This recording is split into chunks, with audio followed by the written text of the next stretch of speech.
Oh, going on. Uh-oh, I think I hear an echo You do? on somebody. I don't know, you got multiple screens. I hear an echo. Mine is empty. I mean, mine is muted. Well, what's going on, YouTube? It's your girl, Monique Nicole, and I am back with another video. Before we get started, honey, if you are new to my channel, please make sure you are subscribed. Go ahead and click that subscribe button down below. And while you are at it, go ahead and click the thumbs up button to like this video. Okay? It is an easy and free way to help support my channel. Now, y'all already know what it is, shouted. I got my favorite co-host, my favorite diva in the entire universe. Nia Diva.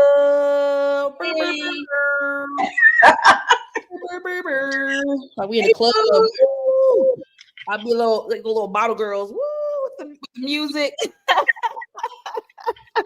Yes, girl. I'm telling you, hey, Kira. Oh, yes, Hunty. The girls are coming in. The girls. And our new favorite girl, nobody get jealous. Our new favorite girl, the Diva. Now, is it the I Diva or is it? Can you correct me, my love? Because I don't want to say your username incorrectly. The I Diva Hunty came back to support us. She showed us a lot of love on our live last week. I think she's a new subscriber to both of our channels, and we really appreciate your interaction with us last week, honey. So we're very thankful that you are back tuning in with the girls. Absolutely. Okay, we have Chanel in the building. Hey, Chanel, I like your little profile picture, boo. It's cute. Hey, Sean. We got the OG in the building. Miss Kira Speaks. Hey, up in this thing. Oh, good. Thing. It came up in your suggestions. Don't. That's a big head, girl. That mean we growing in it, bit. Hey. YouTube, you try to stop me, player. You try to stop me. Y'all, if I don't know, YouTube took my monetization. I'm struggling.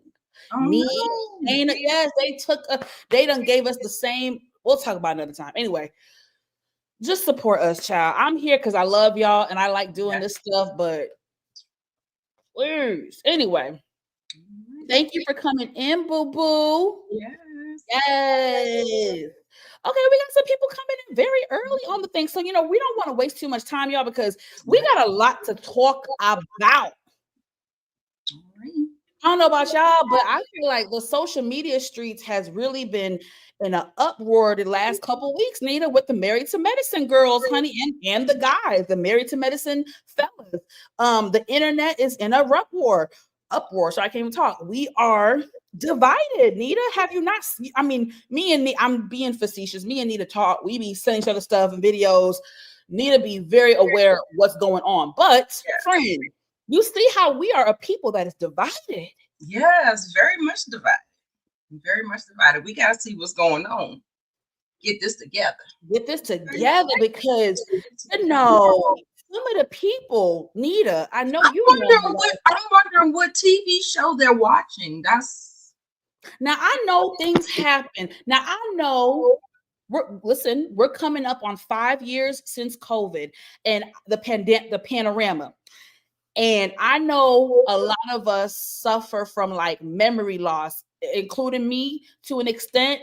It's almost like pre-pandemic. We kind of so I be trying to give some people grace, but it be the people that be loud and wrong and swear they've been watching for years. Baby, I can't tell because it seems like we got a little amnesia.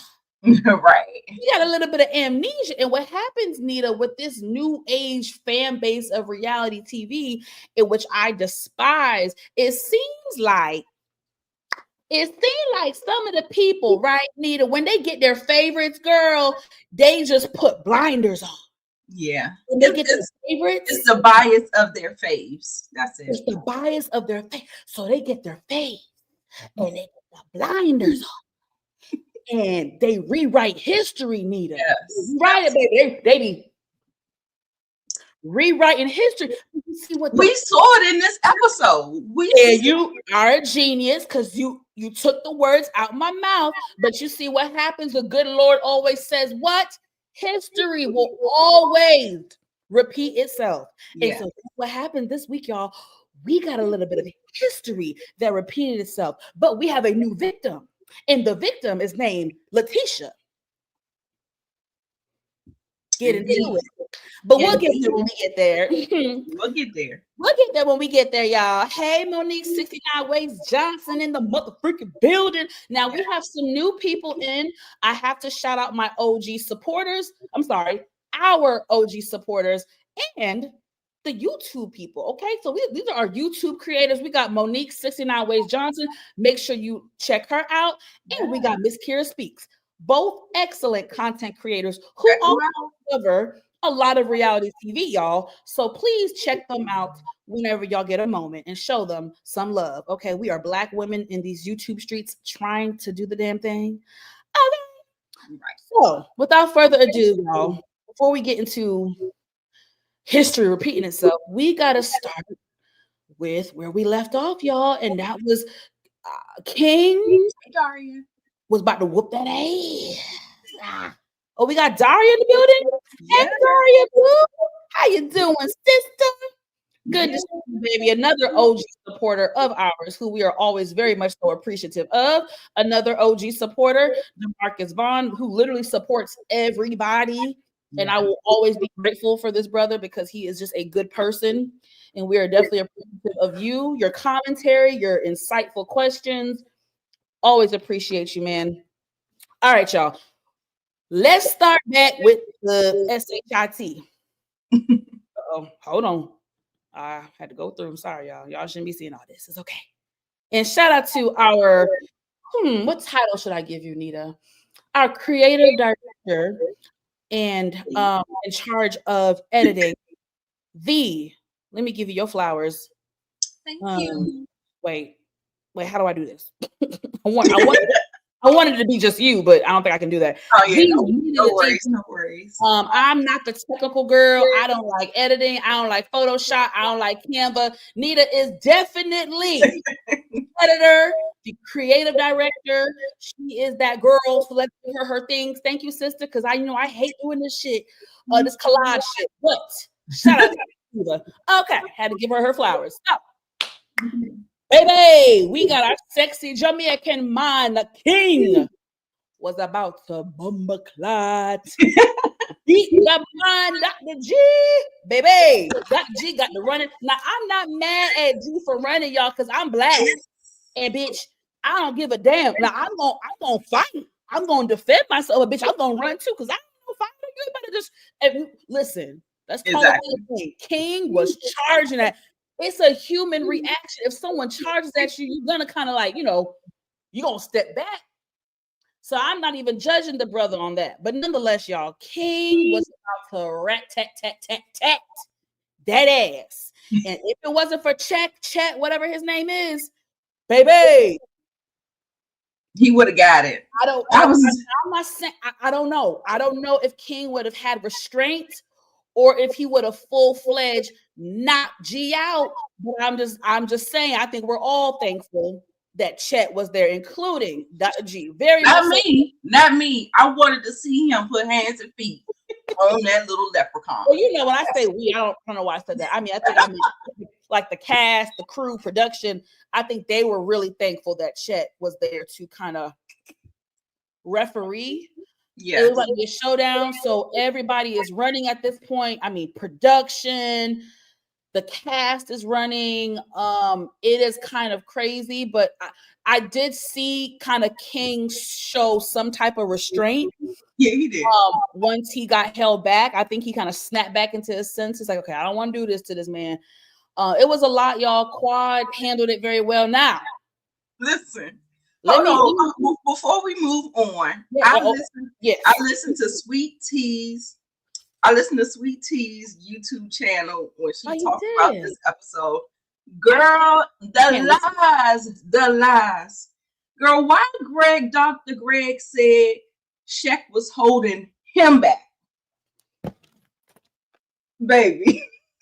I said, baby, where are you? He's giving Martell. Like, hello, where were you? Clearly, we have two pictures that show holding back, right, the person who was charging at him. He talked about he had to hold me back. I said, delusional.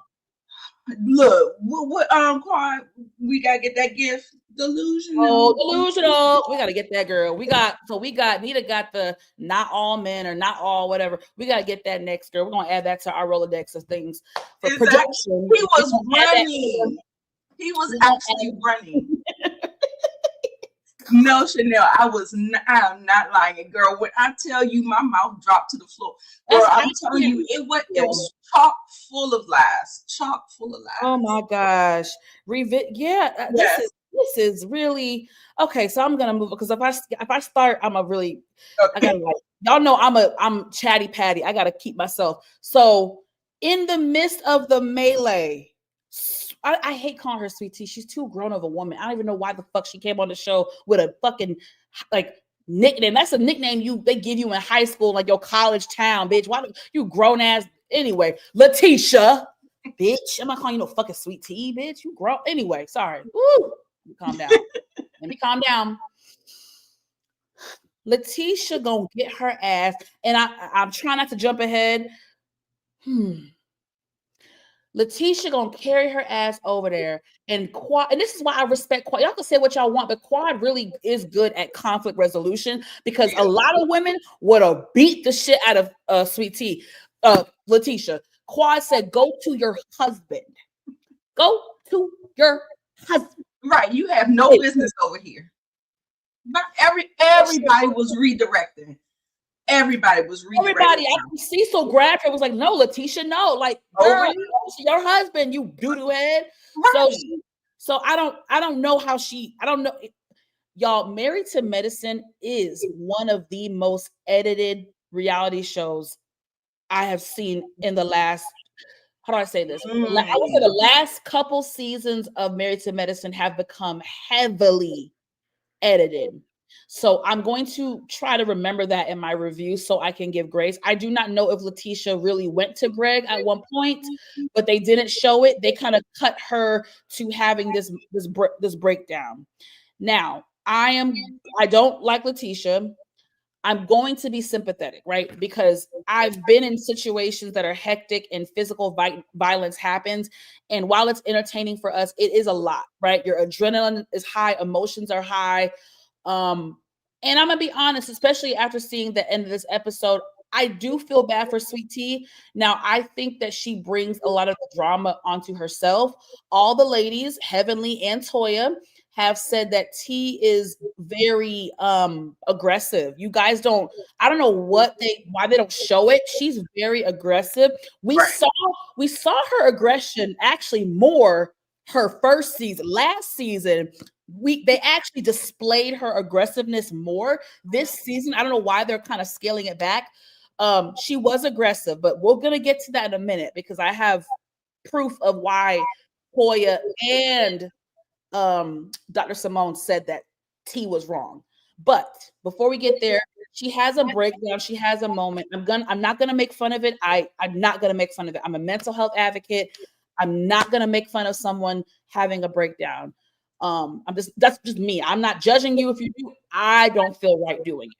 Now we're gonna get to the prayer and the speaking of the tongues, because that became a big moment in debate on the social. Now, a lot of us, whether you're in the church heavy or not, I'm sure we all have heard of, I'm sure we've all heard of people speaking in tongues and da da da.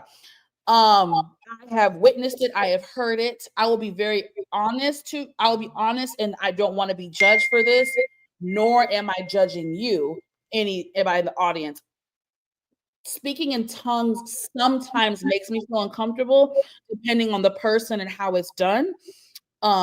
It's not a judgment. I do believe that it's a gift that some people have, and it is no judgment. I promise you, I'm not judging. I'm used to it. I've seen it. I've heard it. I've witnessed it. It's one of those things where I understand how it can make someone feel weird or different, especially if you're not used to it. It can be a little bit of a jarring experience. I'm going to speak for me. I am not judging any of you who have a different opinion than me. Even though we know faith is phony, Monique, I do not feel like it was fake. I feel like it was a real moment. I think that a lot of times we try to put people in boxes. I don't care what y'all say. I curse like a sailor. I drink liquor, I smoke hookah, and I do my little edibles from time to time. And I can also pray, and I go to church, and I talk to the Lord, and I cry, so I don't feel like some of the narrative people say is like, oh, well, Phaedra, two things can be true. Phaedra is fake. Phaedra is phony. Phaedra is manipulative. Phaedra is deceitful. Phaedra is all those things, but that doesn't mean that she's not a person who prays, loves God, whatever. And you have to remember, both of her parents were Southern Baptist pastors, y'all. I know where Phaedra grew up, y'all. I live in Georgia. I know where she grew up, in Athens. That's where the famous University of Georgia College is. I know where she grew up. I've been to Athens several times, so I believe it. Now, whether we enjoyed it or not, we can talk about that. Whether we felt like it was weird, we can talk about that. But I personally, I'm telling y'all how to think. Me and Monique, I don't feel like it was fake. Was it a little much? Yes. Was it a lot? Yes. Now, Apollo, I'm gonna let you have it, Nita. Apollo shady ass said, I didn't know Phaedra since 1997. He said, I done known that woman since 97. I ain't never heard no ish like that. Take it away, Nita. What's your take on the tongues, the humana homina, the mental breakdown, yeah. Take it away, sister. I mean, listen, I understand. I get it. I get everything that you're saying. I'm of the belief it depends on the person. Like I don't want everybody doing that to me. Like everybody, you know what I'm saying? So it's just kind of like whatever. Fine. It was a moment. I just felt like it just looked a little goofy. Like it was just weird, like that whole thing. And I was trying to figure out whether or not it was T that was kind of pulling back, or was it Phaedra catching our spirit? It was T kind of jerk. Like she looked like she was like about to have a breakdown. I think Phaedra was catching her in the moment. I don't know. It was a lot. You guys, I've seen that in church, and that's why I'm trying to for sure. I've seen it. I really have seen someone have a mental breakdown in church, and have whatever you call it, Holy Ghost. I've seen it, and it is very jarring. I don't know. I just felt like maybe I understand them trying to give comfort. I understand them trying to do the things or whatever. But I feel like when your emotions are heightened, you don't want to have all of that kind of around you. I mean, even when I wouldn't, but yeah. So even when the men were, charging at each other, it wasn't until people started trying to separate them, and you kind of feel hands being put on you, and then it gets you more riled up. It does. So That's what I'm saying. It could be true. It could be false. I don't really care. I feel like in that moment, I feel like they was trying to give her comfort in the best way that they could.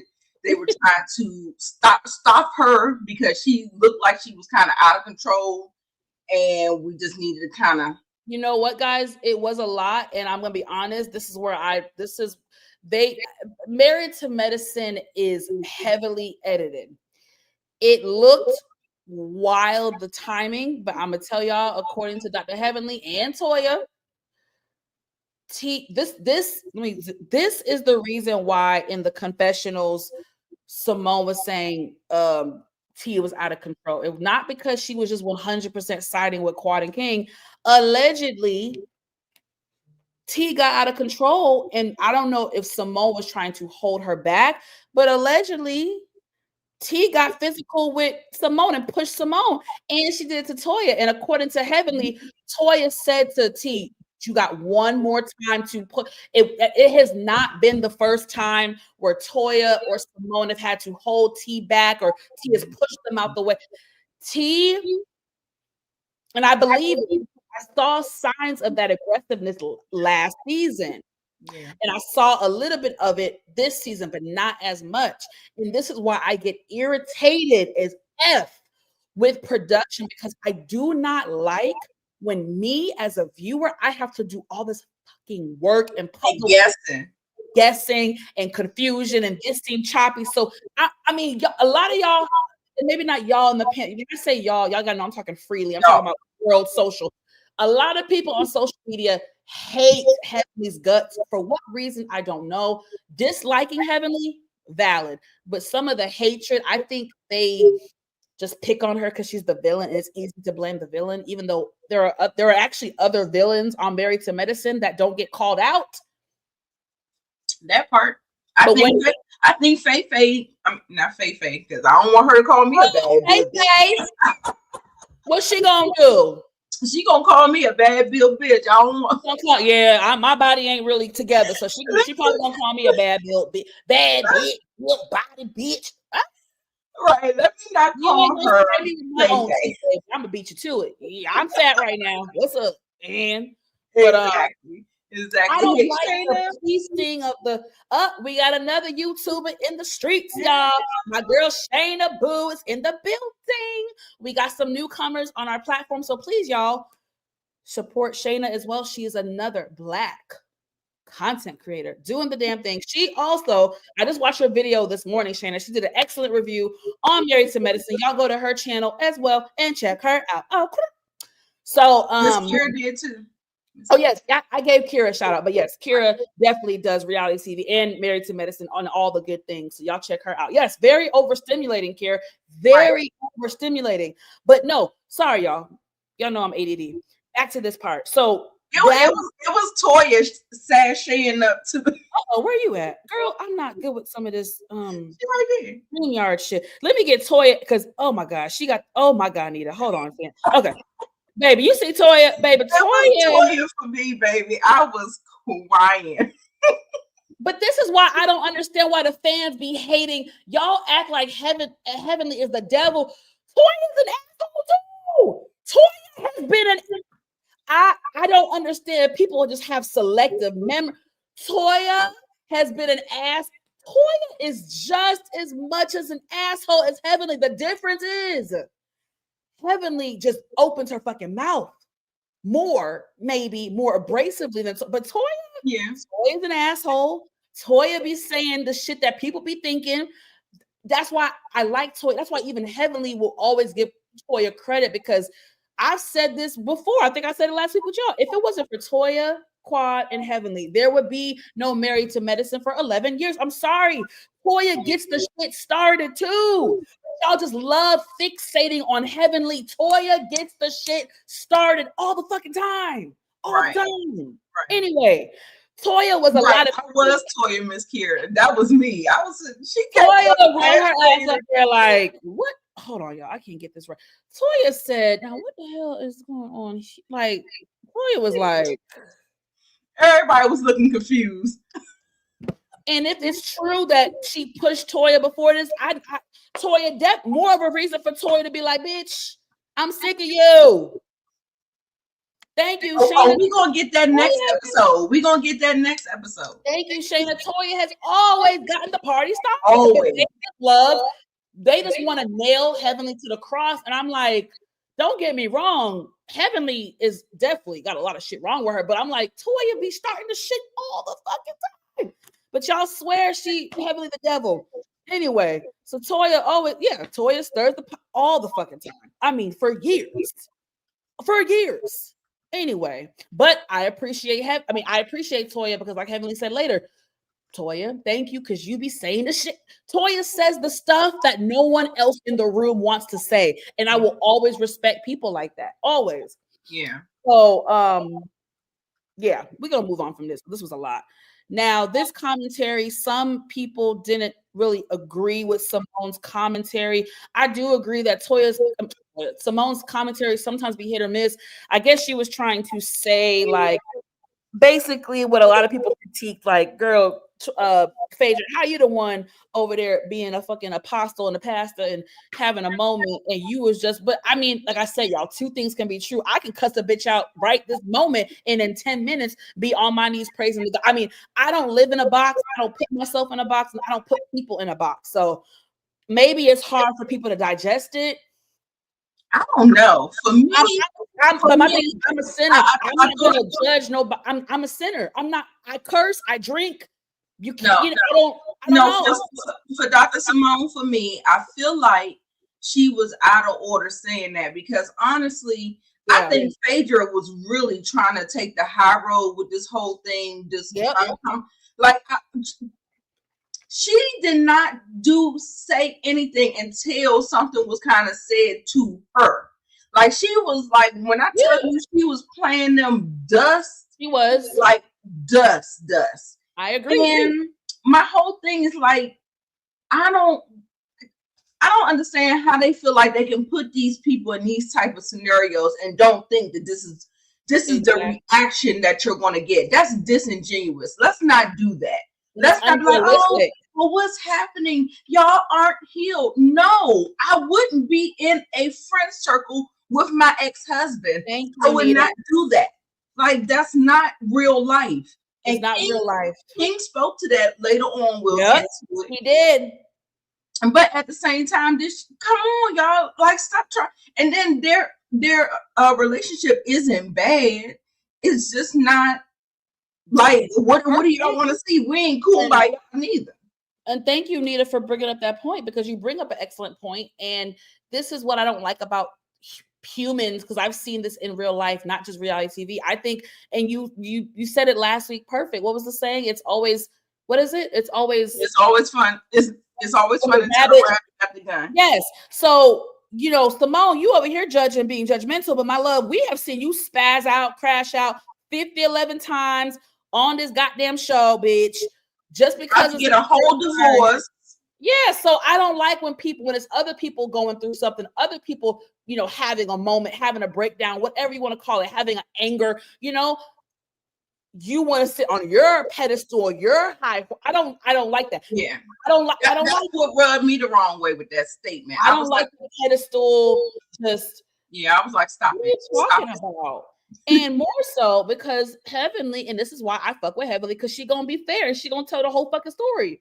She said she actually felt very uncomfortable and she felt bad for Phaedra because, again, strong editing. When did she say that? On her live? Her live last week. Okay. Her live last week, she said the scene between Phaedra and Shireen was extremely edited. She said that Shireen allegedly did not hear when Phaedra said, "You bad built bitch," because allegedly, maybe, this is all speculation, she feels like sometimes they turn down or turn up the microphone, or the microphone was whatever. Shireen didn't hear it. We heard it as the viewers, because when they went to editing, they cranked up the volume to make sure we as the viewer heard it. But in the moment, allegedly, Shireen didn't hear it. According to Heavenly, Shireen went ham turkey grits on Phaedra, and Heavenly says that she is not going to repeat the things that Shireen said to and about Phaedra because she felt that they were nasty and below the belt. And out of whatever respect that Heavenly still has for Phaedra, despite everybody saying she's the devil, she says that she respects Phaedra and she does not want to repeat the things that Shireen said. So there was a lot, y'all, that we did not motherfucking see. And I need people to really understand that there is so much that we do not see. So, yes, dang. That part. But no, I don't like the hypocrisy. Y'all want to sit on a high horse. So this is more so the same thing. The calming King down. This is also in this moment. Quad gains clarity because obviously she's like, what started this? And King revealed that the night before when G was tucking all that cash money ish, that when he said, you talk too effing much and because you saw Quad like, wait, he was talking to me. And let me get more clarity for those that don't watch Heavenly's live. The night of the game, the night that Quad was drunk, and even Heavenly, Quad's friends said, yes, Quad was doing a lot. Quad did overstep. But she also said the shit was funny at first. Even Sweet T was laughing at some of Quad's jokes and some of what, T wasn't, y'all know Heavenly don't fuck with T, so she has no reason to defend the girl. Heavenly said it was actually funny. Even, throw that ass in the circle, all the shit that Quad was saying, they were laughing. She said T was actually laughing. It wasn't until Greg started to get upset. It wasn't until Greg got upset that Sweet T kind of changed her tune and changed her energy. I'm so extra, y'all. I done had a margarita before I got on live. So it wasn't until G switched up and got upset. That's when T switched up and became, upset. But she was laughing at Quad's jokes and all of that. But nonetheless, right. Heavenly said the majority of the cast that night thought that G's comments were only towards T because the way he was yelling at in her face. They didn't realize it. So allegedly, it did not make the cutting room floor. This is why. And they was drinking. So they was drinking. Because he was looking directly at G. He was like turning around looking at him. But that was choppy editing, though. They could have done that to make it look like he turned at that very. It's so much, y'all. I don't like the editing shit because it pisses me off. But let me tell you guys another reason why some of the people were saying, now Toya, you got the shit started. We didn't really understand why they were blaming Toya. Allegedly, it didn't make it on camera. Allegedly, that night, Toya was like, oh no, y'all, he was talking to Quad in that moment. And that's why the new couple, the doctor and the athlete. That's why. And Steve. I've been giving them the side eye. Well, I like them up until but what was I gonna say? That's why at that lunch with Toya and Eugene, that's why they were like, "Now, Toya, you kind of did a little something. You kind of sprinkled into the fire." That is why, y'all. Again, we have to remember we don't see everything. Nonetheless, y'all. Nonetheless, the aggressor was Greg. They did not realize that the G was talking. And I feel like, G, going back to last week, why did you feel like you had to say it was a cool conversation? It was kumbaya. It was given kumbaya, my Lord. He was begging. He was begging for confrontation, my G. Give it to him. But y'all want to be up Greg's ass. And, Quad and King are so wrong. They're dead wrong. No. Hear me roar. Listen. It's going to be a cold day in hell before I fucking, man. Anyway. Listen, after that reveal and how he was like, girl, if your man don't enable you like King enabled Quad in that moment. Who said that? Baby. He was like, you can say whatever the fuck you want to say to him. He cannot say nothing to you. I said, baby, you better tell it And Quad, I hope when you took your man home, I hope you rolled him into the sunset, baby. Because listen, they already smashing 15 times a week. I would too with both of them. She was like, oh no, babe. But she was like, okay. Baby, I would lick. Never mind. Let me shut up. I was cracking up. I was just like, said, I think Heavenly said Shireen talked about Phaedra's parenting. It's possible. It's possible. Hey, Inga. How though? Hey, Inga. I don't know, girl. That's what they. But I'm saying, like Phaedra, she's always been a great mother. She's been a great mom. So I'm like, girl, the same way how we can give Giselle her props. Yep. I'll give Phaedra. I don't care how you feel about her. Y'all know Giselle is not my is not my favorite person. Yeah. And Phaedra is not either. But she was not wrong in this instance. I'm sorry. Yes, she was wrong on RHOA, but she was not wrong in this instance on season 11 of Married to Medicine.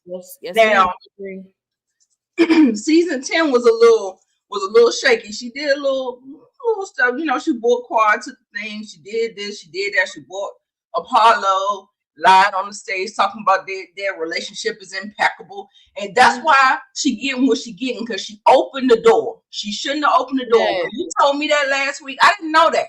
Yes, and I have so much to say, because when I tell you some of the fans, y'all have pissed me the fuck off, because some of you have let your disdain for Heavenly overpower your logic. If I can't wait to get in on Phaedra played y'all like a fucking fiddle. Like Kenya said, 12, 13 years. Phaedra played y'all like a fiddle. And the fact that I saw some of these mother truckers in the comments defending Phaedra to the death. I was like, y'all are so slow. I understand Heavenly is a great villain, and it's just always easy to blame the bad guy. But Heavenly didn't do this one, y'all. And y'all gotta have to let your disdain. Wait a minute. No, I'm gonna break it down, Nita. We're gonna have to. No. Listen. Agree to disagree. No, you don't let me finish. So you already talking about disagreeing. What I'm saying is, Heavenly was not the sole. What's the word? It was not 100% on Heavenly. It was not. And I cannot wait to you remember what I told you last week? I told you I don't care if Phaedra bought Apollo's daddy. I don't care. No, and Heavenly said the same thing last night. She said, I don't care what. She said, I don't care. But this is the thing that she said in this episode, she was saying that she was like, it's not my fault. She bought Shaq to play in Apollo's face. Apollo ain't got no face to play in. I understand. It's not about blame. Listen, I agree with Heavenly. I'm reading it for what it is. Am I mad? Am I judging Phaedra for what she did? No, because I don't feel like Phaedra owes Apollo shit. But I'm calling it like I see it, and I'm not gonna let Phaedra pull a wool over my eyes. Please, let's be clear. We talking about it. I'm gonna do it because it's just our show and we can do how we want to do it. I'm gonna give it down. I need y'all to hear me before y'all critique. Please listen to what I'm trying to say. Please, before I get upset, listen to me. I'm not. I don't think it's on her. Wait, Lita, before we get the comments, she had a good edit. I thought she did good. Not a good edit, but I thought she. Wait, please let me just get this out, y'all. Please let me get it out. What I'm saying is, I agree that Phaedra doesn't owe Apollo shit. Period. Hard stop. However, let's be very clear. It was strategic, and Phaedra did intentionally bring check, whatever his name is. She brought him intentionally to get a reaction out of Apollo. And I'm not going to sit here and pretend like I'm Boo Boo the Fool. It is clear. Was it an excellent move? Hell yeah. Do I support it? Yes, because I support any woman getting her lick back. I don't give a fuck who judges me. I'm always going to support a woman getting her lick back. But let's be clear about what see nothing wrong with it. I mean, you're saying all of that, and we agree at the end of the day. But I don't see. There's a difference. No, there's a difference, Nita, because what I'm saying is what I'm trying to say is what people are doing. They are ignoring the part that Phaedra played. Let me break down the part that Phaedra played. The part that Phaedra played is she and Heavenly had a phone conversation before they even taped the conversation. They had a private phone conversation in which Heavenly said, hey, we saw Apollo at the office today. We're thinking about inviting him. Are you okay if he comes? Yes, girl, he can come. I already know. Apollo don't do nothing without me knowing first. It's cool, girl. It's cool. We good. Okay. As an insurance policy, Heavenly said, okay, Phaedra, I don't want no mess. It's going to look bad on me. Can I get this on camera that me telling you that I'm inviting Apollo? Yes. That's why they refilmed. I'm telling y'all, the FaceTime. I've been on a reality set. They literally will refilm a scene. I have seen it. She did that privately. Then in the same moment, 15, 20 minutes later, she filmed the scene officially because as an insurance policy, even though she's still getting shitted on it today, as an insurance policy, Heavenly said, it's going to look messy. I know how it's going to look. Let's get this on camera of me telling you that Apollo is coming. Phaedra agreed. That's when we saw the FaceTime. Okay. And what did we see? Phaedra was aware and said, yeah, sure, he can come. Okay. Because guess what? Like Nita said, Faye opened Pandora's box by bringing her ex-husband last reunion. So I don't want to hear shit about no sympathy for fucking Phaedra when it comes to Apollo. Phaedra was 100% okay with Apollo coming on the trip. So I don't want to hear this bullshit sympathy about, oh, poor Phaedra. Phaedra was well aware. Okay. I'm fine with everything that you just said. This is not for you. This is for me to get out. I need to get out because I want clarity. Because this was a big topic on social media, and I saw people pretending like Phaedra is a fucking martyr and she is a victim. And I don't do the false victimhood. One thing I cannot stand is a person who's manipulative, who tries to play the victim. So let me get this out so we're clear, because I'm not going to review nothing that's not facts. And I don't do the fake bias bullshit that some of y'all be doing in the YouTube streets and in the comment section. So period, hard stop. Now, Phaedra said, okay, well, I'm not about to be on this trip looking like a single bitch, so I'm bringing this nigga Chet, who I matched with, Like I said, she got her lick back. Do I support it? Yes. Was it shady? Yes, it was shady. All the African penis in Atlanta, honey, and there's a lot. All the African penis in Atlanta, Phaedra chose Chet, who is Apollo's friend. Okay, we saw Apollo on the other night say that Chet hit him up to go to the strip club the same night that all the drama happened. He's been to Apollo's and Shireen's house. He's also tried to date Shireen's sister. So yes, it was strategic. Okay, Phaedra don't owe him nothing. Shireen and Phaedra get into it. That is not Heavenly's fault, y'all. That is not Heavenly's fault. Shireen has always had smoke for Phaedra, which I don't understand how you a side bitch and you got smoke for the wife. So she and Phaedra got into it. I'm sorry, Faye. That's not Heavenly's fault. That's your niggas. That's your ex-husband's bitch. Side bitch turn. That's between y'all.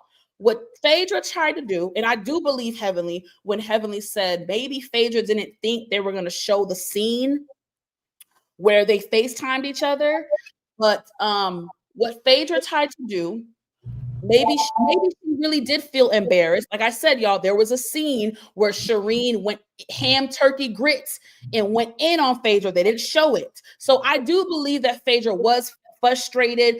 She probably felt like you a side bitch coming on my shit. I get it. I get why Phaedra's frustrated.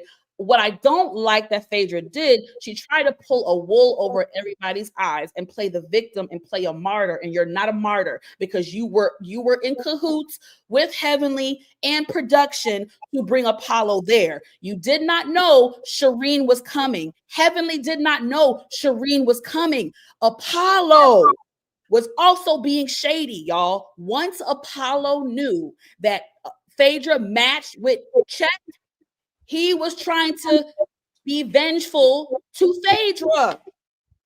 He was trying to be vengeful with Phaedra. That's why he brought Shireen. So Faye trying to go on a whole campaign about, I don't like these mean girls. I don't do these mean girls. No one supported me. Jackie, I expect, bitch, what the fuck? What? There was a whole physical altercation. Heavenly was like, it wasn't intentional, but it was kind of like on the grand scheme of things, Phaedra, checking on you was at the bottom of the totem pole because a whole fucking brawl took place. So it's like, no, that night they didn't check on you. But as y'all see, the next morning, Jackie went to go check on Phaedra. I need y'all to also understand, please be well aware, during this part, Phaedra already signed and confirmed her contract with RHOA. So this was Faye's grand exit. And I challenge you guys, go back and rewatch this scene with Phaedra and Jackie. And when Jackie says I want y'all to go back and stop it at the exact part. When Jackie says to Phaedra, well, I was under the impression that Heavenly told you that Apollo was coming. Phaedra made a face like, oh shit. Okay. I gotta think. I can't reenact it. I can't do it, y'all. But y'all have got to. Another content creator, I forget who it was. They also peeped it and reported it. I forget who it was. I don't know if it was one of the black girls, one of the popular black girls that does reality TV. She clocked it too. Phaedra got on the jet and she went, y'all, because she got signed the ink on the dotted line, the lawyers, everybody looked at the contract and she signed for RHOA. So her exit was this. I'm going to now call you guys mean girls, the same women who I swore up and down that you guys are so amazing and maybe my marriage would have lasted if I hung out with you guys. Now these girls are mean girls. Because Shireen cussed you out. Phaedra's full of shit. And I was very shocked to see so many people up her asshole. The same woman who lied on Candy and claimed that they were trying to RAPE Portia, but now Phaedra has such a moral compass, and you guys are up her vagina. But I digress. I'm going by what the show showed me. So, but the show showed you proof that you knew Apollo was coming. Yeah, so I got that. Yeah, but I'm saying if y'all look at the facts, even if y'all don't take nothing that anyone said on social media, if you guys look at the show, there's no reason for Phaedra to have turned the way she turned on them and to say, I'm done with all of you. There's no reason for her to say Heavenly did this because she knew Apollo was coming. What? Adiva. Put Adiva, girl, what are you talking about? Are you saying what I think you're saying? I don't think so. Do y'all think so? No, I don't think they're intimate, but I do think they have feelings for each other. I do think that there are some couples who divorce who will never get back together, who probably have a disdain for each other. But I think Apollo and Phaedra are always going to have some type of care. Or they've known each other for almost 1997, y'all. So they've known each other for a long time. They share 2 children together. I don't think they're messing around, but I do think there are still feelings there. Girl, I think there are sensitive feelings. Either way, for me, are you finished? Can I just say? I'm finished. I was just reading your comment. A couple sentences to say for me. I don't care about none of that.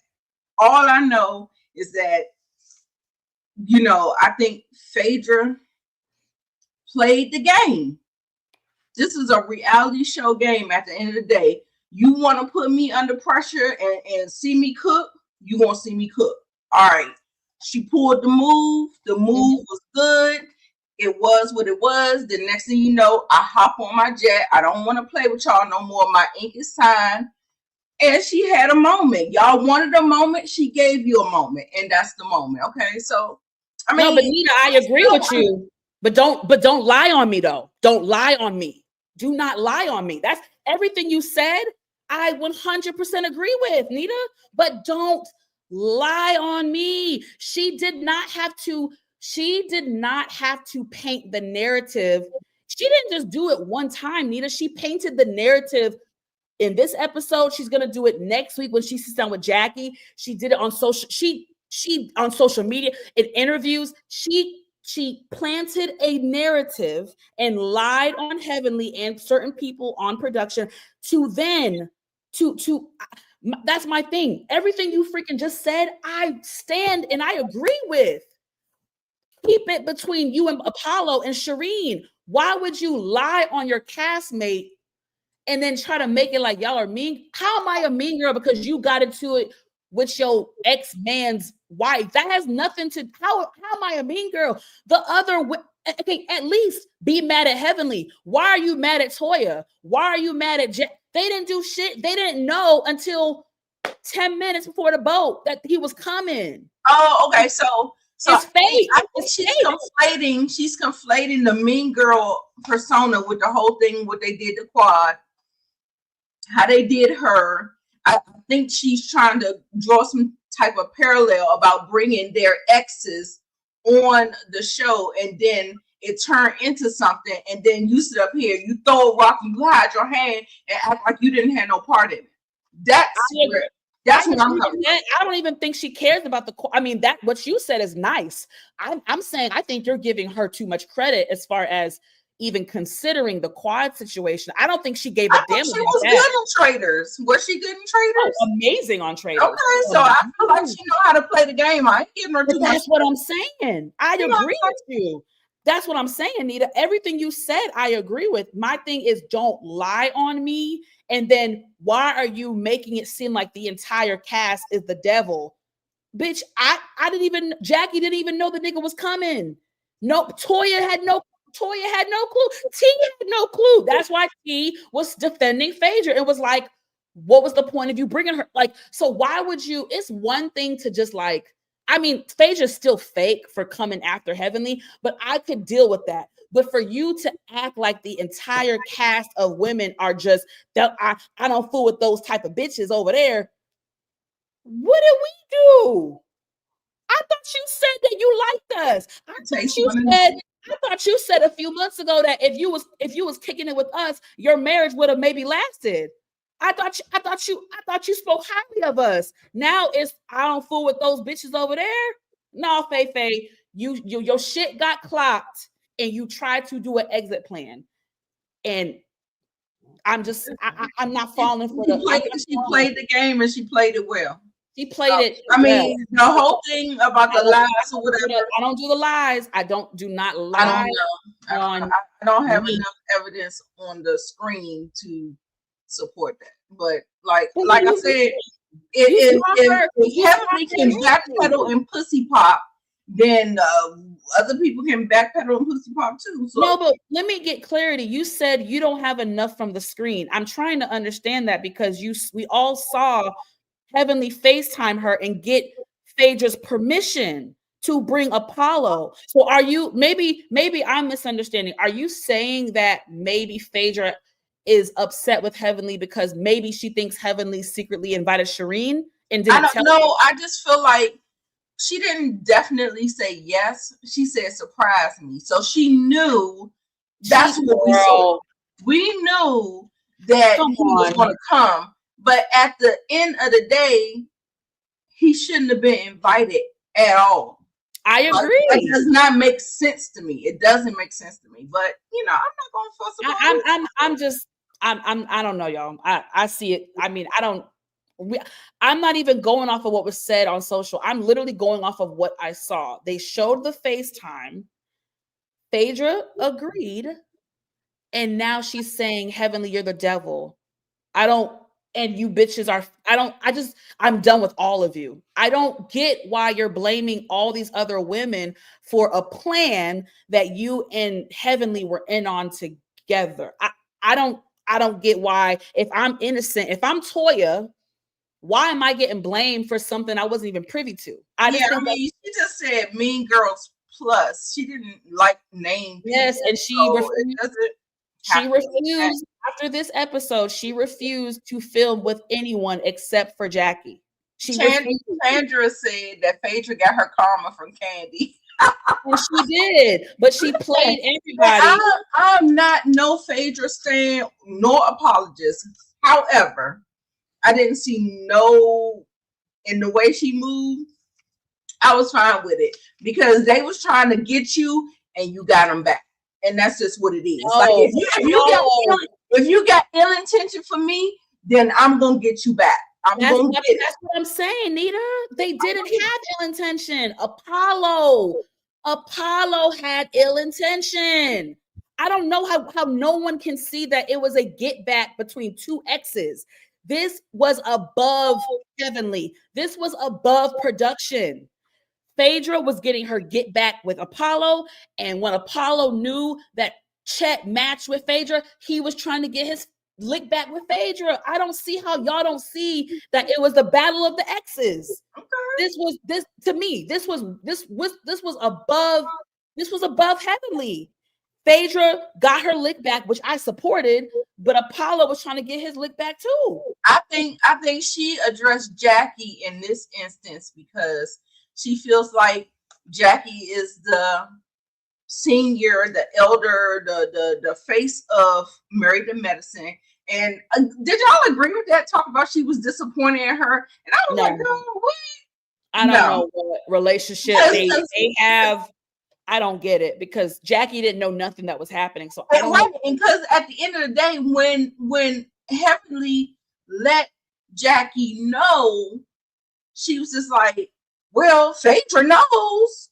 Yeah, like everybody, her and Simone was like, yeah, no, I don't think this is a good idea. What are you doing? But that's my whole thing. That's why all roads lead to Heavenly, because it was her fucking idea. And Phaedra agreed. Who the hell wants your ex on a damn couples trip and we ain't a fucking couple? I think it was a terrible idea. I think it was a terrible idea. But guess what, Nita? I'm not saying you. I'm not going to blame Heavenly because Phaedra goddamn agreed to it. Because she knew it would be good for fucking ratings. Y'all not going to sit here and act like Phaedra brought up. I mean, do I have to say it again? Phaedra, do y'all not forget how fucking random it was that Apollo was at the reunion last season? That was Phaedra. Phaedra did it as a last-ditch effort because she didn't bring shit all season, and people on social media was saying, woo, Phaedra, you are boring. Woo, this is terrible. You ain't bring nothing to the table all season. She brought Apollo, y'all, as a last-ditch effort. So I don't know why people forget, like, as if like Phaedra did not open up Pandora's box. Phaedra opened Pandora's box by bringing him on the reunion. I'm not getting fooled by Phaedra. I know exactly what the fuck Phaedra did. And when I challenge y'all, we're gonna move on. I'm gonna challenge. Was that departure the best departure you ever seen? Yeah, and that's why her ass only filmed for 3 fucking weeks on RHOA. Please. Anyway. Go back to this scene, y'all, and watch when Jackie says to Phaedra, well, I was under the assumption that Heavenly told you. I want you to pause the screen. It could have been editing. And look at Phaedra's face while she's trying to come up. She's trying to come up with a lie. She's trying to glitch. Shayna. Glitching. And I think the jet, they were saying that when she did the photos for her announcement of RHOA, was she on the same jet or a similar jet? I don't know. Anyway, very sketchy. The timeline is sketchy. So this is the day after. Yeah, the day after. This is when they realized that Faye said that she's done with everybody. There are a bunch of mean girls, and she got on her private jet and got the fuck on Was there anything important else discussed in this scene?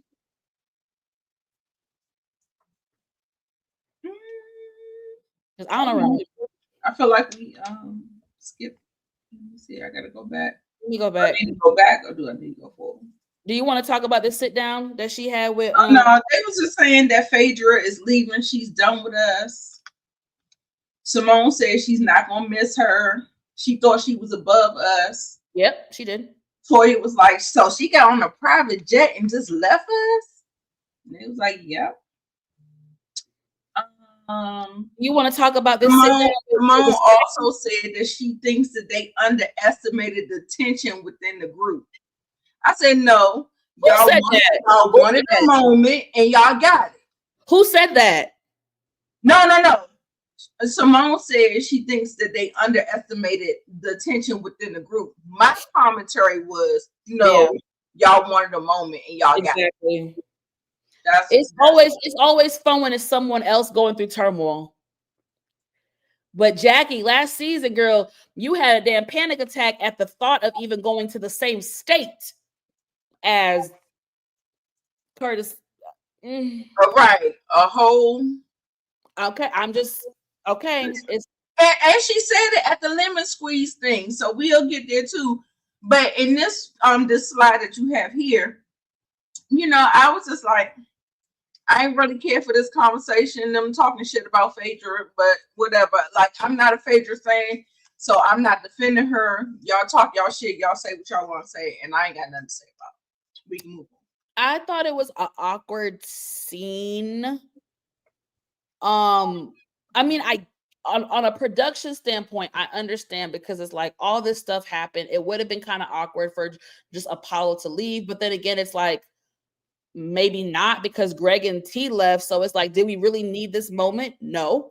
But I will say, I'm not even acknowledging the side bitch, but Apollo, I will say, regardless of how we feel about Apollo, I do think he made some valid points about Phaedra in this group of women. I think, how do I say this, you guys? It is not a jealousy thing at all. I hate that word jealous, especially when it comes up with women who are on the same level financially. I think it was more so an ego thing.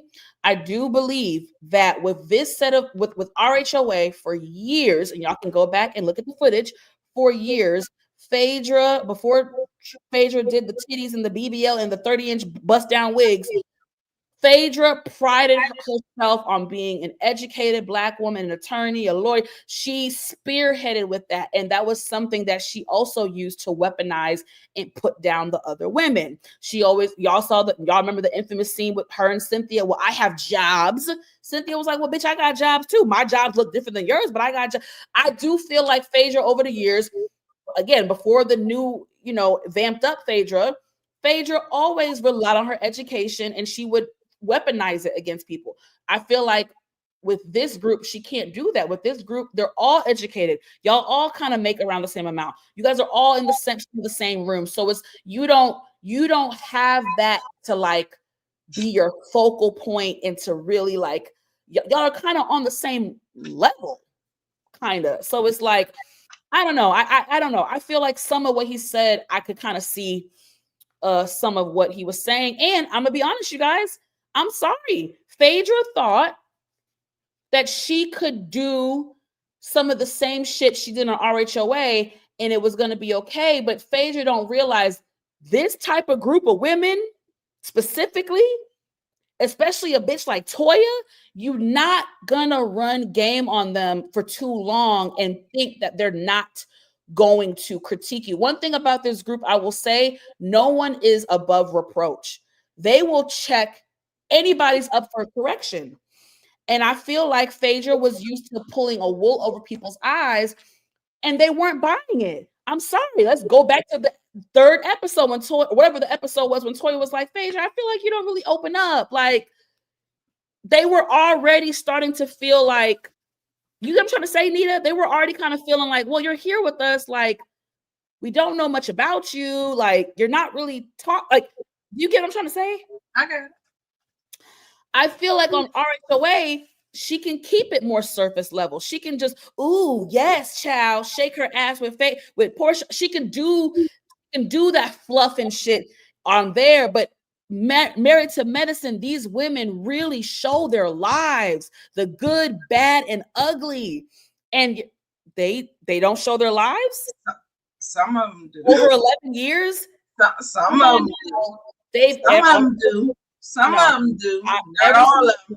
I'm sorry. A lot of them keep the mess going, so they don't have to. Aside from okay, let's take Heavenly out of it. We can take everything out of it and just move on, because Phaedra's gone, so there's no point of keep on hopping on. I'm not talking about Phaedra. Anyway, I'm talking about it because it was a big deal, and whatever. I don't care. I'm just saying, for anyone to say that these women don't show their lives is insulting. We have seen women we've seen a lot of stuff. People, their parents have passed away. We've seen death. We've seen family issues. We've seen marital issues. These women show their lives. And my whole point, I think we all can agree, is Phaedra is very surface level. That's all I'm saying. I thought we all agreed that Phaedra is. Earlier on, I'm just saying, like, earlier on, yes, we did get all of that stuff. But as social media has evolved and these girls have been getting dragged in the mud in these streets, they have been withholding information, because as soon as something hits and it's personal, their whole family gets rocked by social media. So they tend to retreat and they're not going to show a lot. So when I say, they're not showing it, and Heavenly is a big proponent of not showing her real life. And that's why she keeps the mess going. However, we do get to see her children. We see her husband interacts, all of the things. I'm not saying nothing. I'm not taking nothing from Heavenly. Girl, I'm not even talking about Heavenly. We good. I don't care about Heavenly. I was saying all the women Heavenly to a certain extent, but I will call her out. The women. I understand why Toya. Well, I understand why we're saying two different things, and you're right too, because you're right. A lot of the women do cherry pick as of lately, but what I'm saying is, over the last 11 years, I think if we're being like fair, normal, rational people, we can agree that collectively, as a collective, this cast has been very vulnerable, and Phaedra is not real enough to get that vulnerable. She's not going to do it, y'all. I don't know what y'all see, but over 11 years, most of these women have been vulnerable. I'm not some. Okay, so let me take account. So we've seen Heavenly's children. We've seen her fix spaghetti. We've seen her. I don't even think I ever seen her on a date with her husband. I don't know. I can't remember. But with Phaedra, we saw her children. We saw a birthday party she gave her son. We seen her take her son to the to school, practice, whatever. We seen her dating somebody. We seen her do what? Like, has Heavenly done anything else that I'm forgetting? Have we seen anything? I'm not gonna in her life that we can. Personally, I'm not telling you how to feel. I'm personally not gonna compare the authenticity of Heavenly on the show for 10 years versus Phaedra. Oh, we seen Heavenly at work. We've seen her at work. So thank you, Kira. We're gonna add that. We're gonna add that on Heavenly's side. That's all I'm asking. Yeah, but, I hear you. I'm just saying, like, Phaedra is such a hard comparison because Phaedra is she don't really. That's why I'm not trying to make it a Heavenly thing, because Heavenly is like, we know she shows the least, but what I'm saying is all the women have shown a lot, like, of their lives. I'm not talking about in the past. All them girls was very vulnerable in the past. They are not vulnerable now. This is where Phaedra is right now. Right now, she's in season 10 and 11. I see what you mean. So there's a difference in that whole thing. That's true. I see what you mean. All the stuff like she has a lot of stuff. She did RHOA too. Yeah, that's where she was. Well, I think that's why me and the IDiva were confused. But when you just gave us clarity, because you're saying you're comparing the ladies currently. I thought you meant. I was like, well, no, collectively they have, but I didn't understand. All the stuff I named was in Married to Medicine half with her. No, but you're saying right now, 10 and 11. I was talking about as a whole. And so that's why I think Toya was like, well, bitch, you got to open up a little bit, but you make a fair point because you're right. And I don't want my point to be like, gospel, like it's right. I'm just saying like she just came into this group 10 and 11. I see what you mean. No, I see exactly what you mean. Now that you emphasize season 10 and 11, I definitely see what you mean because you are right. The girls are not surface level. Yeah. But let's be clear. I feel like all of these women, like all of these storylines for 10 and 11 has been surface level except for Quad and Sweet T, and I don't call it Sweet T and look, I call it T. Like I don't know. I rather call her I don't know if it's Lipton tea. I don't know. Right. T and Greg. I don't know if it's T and Greg, T and Greg and King, like their dynamic is just the hot button topic right now. So they are, but I just so I agree. Even if the girls were filming their life, they're not showcasing it on Married to Medicine because you said this is your words. This is a heavily edited show. It is. So it does not matter. Like these people could have shown their lives, but what do we see? We're going off of what we see. You are right, but in the 14 years we've watched Phaedra, I'm just saying Phaedra. We know Phaedra is a different type of person. So it's like I'm gonna let you spearhead this. Yes, the core four are not giving us anything else anymore. But you know what? And y'all might not agree. I'm not saying it's fair. I don't always have to be fair. The same way Nita doesn't always have to be fair. I actually don't give a shit because I'm being real. If I've been it's almost like if I was on a job for 10 years, it's like, oh bitch, well, if I want to be lazy for a couple, I put that's just me. Y'all are right. They've been lackluster. You are right. But I'm also like, I don't give a fuck because if I've given y'all 8 seasons of my life, I pay my dues. If I want to take a backseat for 2 years, let these other bitches work. I'm gonna do it. Let these other bitches get to work. Clock in, bitch. I'm sick. I'm here for it. Tenure. I'm here for it. Because I agree with y'all. You're right. You right. But bitch, fuck y'all. I got my 10 year. Toya don't got to do shit. Toya don't have to share another. We didn't get there yet. Are we here now? Are we here now? Yeah, girl. I done went through all the Okay. Yeah, this is the second. Oh, okay. Yeah, second half of the meat and potatoes. Yeah. So I'm gonna let you speak a little bit more. It's 14 slides on the second slide. Oh, it is. Okay. Let me see. Oh, wait. Let me go. Maybe Sorry. Yeah. So we need to start talking about this. Yeah. That's the last. This is the part we need to talk about, baby. Yeah, I want you to. No, am I tripping? No. It's Sweet. I thought Sweet T and Greg was that not the last? No. When they left, they touched on Sweet T. Oh, yes. T and them. Okay, I'm gonna let you take it away. Woo. Ooh. Yeah. No. Okay. So this is where we need to be. Okay. Woo. So they're getting ready to leave out, right? They're getting ready to leave out.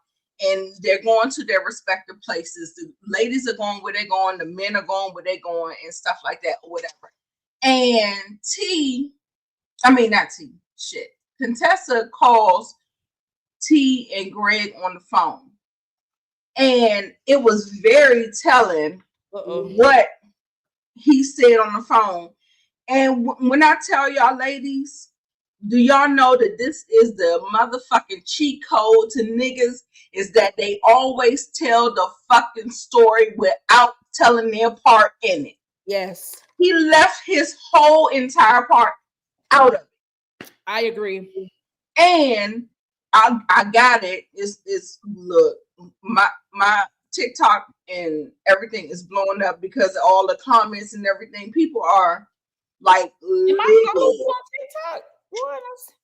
Let me see. No, my car. Look, I'm about to play the audio real quick. Okay. Like.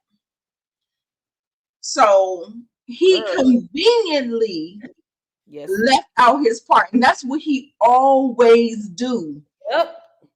He not only does he leave his part out, that motherfucking nigga. When I tell you, he flips it and reverses it like a Uno reverse. Bam! And that when he called her naive, there's no other word for it, baby, because that's exactly what he's doing, right? Can I be honest though?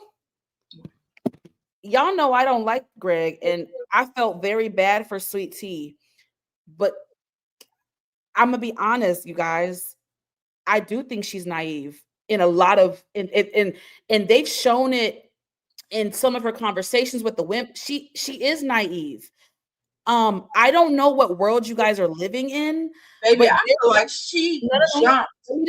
Let me get this part out. I don't know what world you guys are living in, but there is no husband who loves his wife who is going to want his wife to physically fight a grown man who is 6'2", weighs that.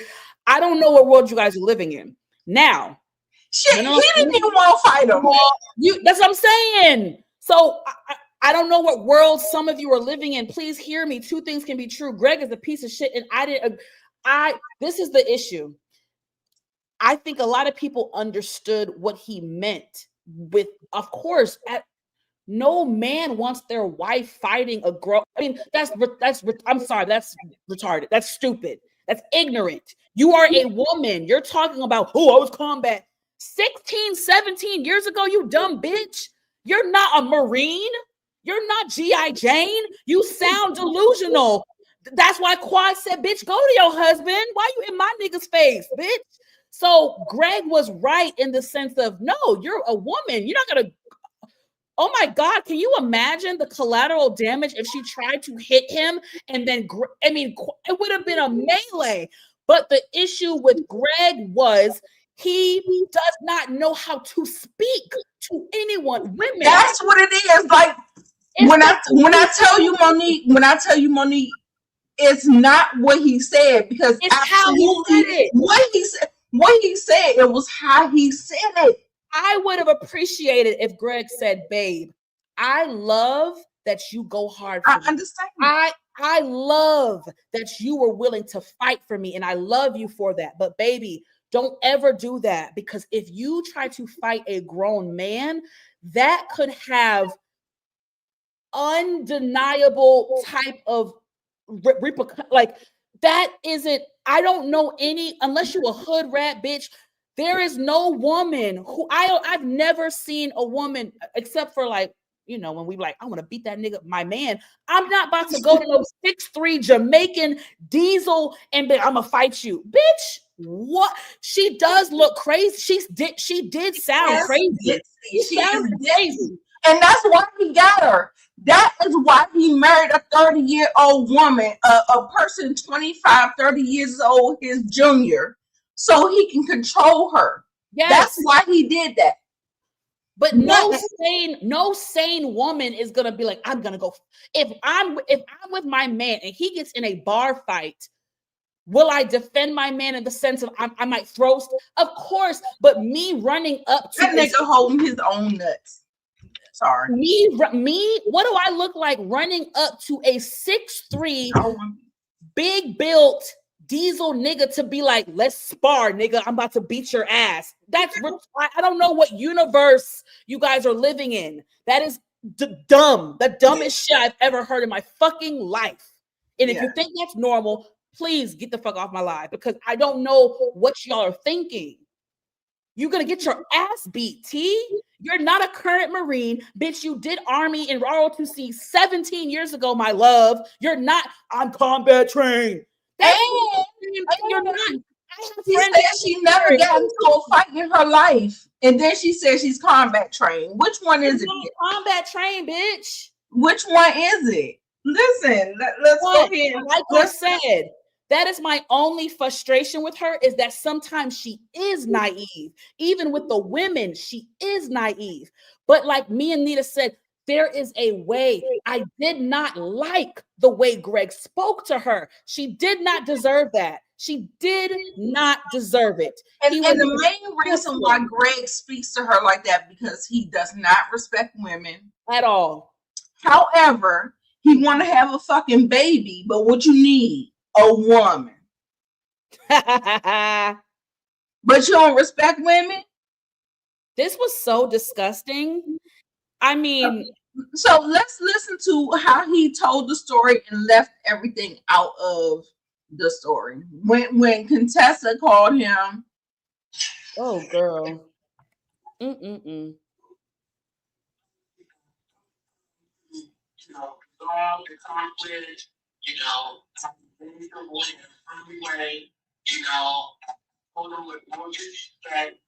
I can't hear it that well.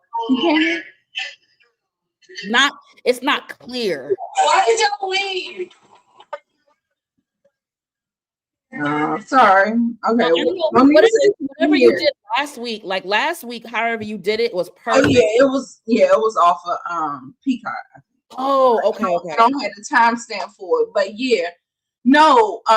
For me, I'm sorry, I don't have sympathy for Sweet Tea after the live that I watched today.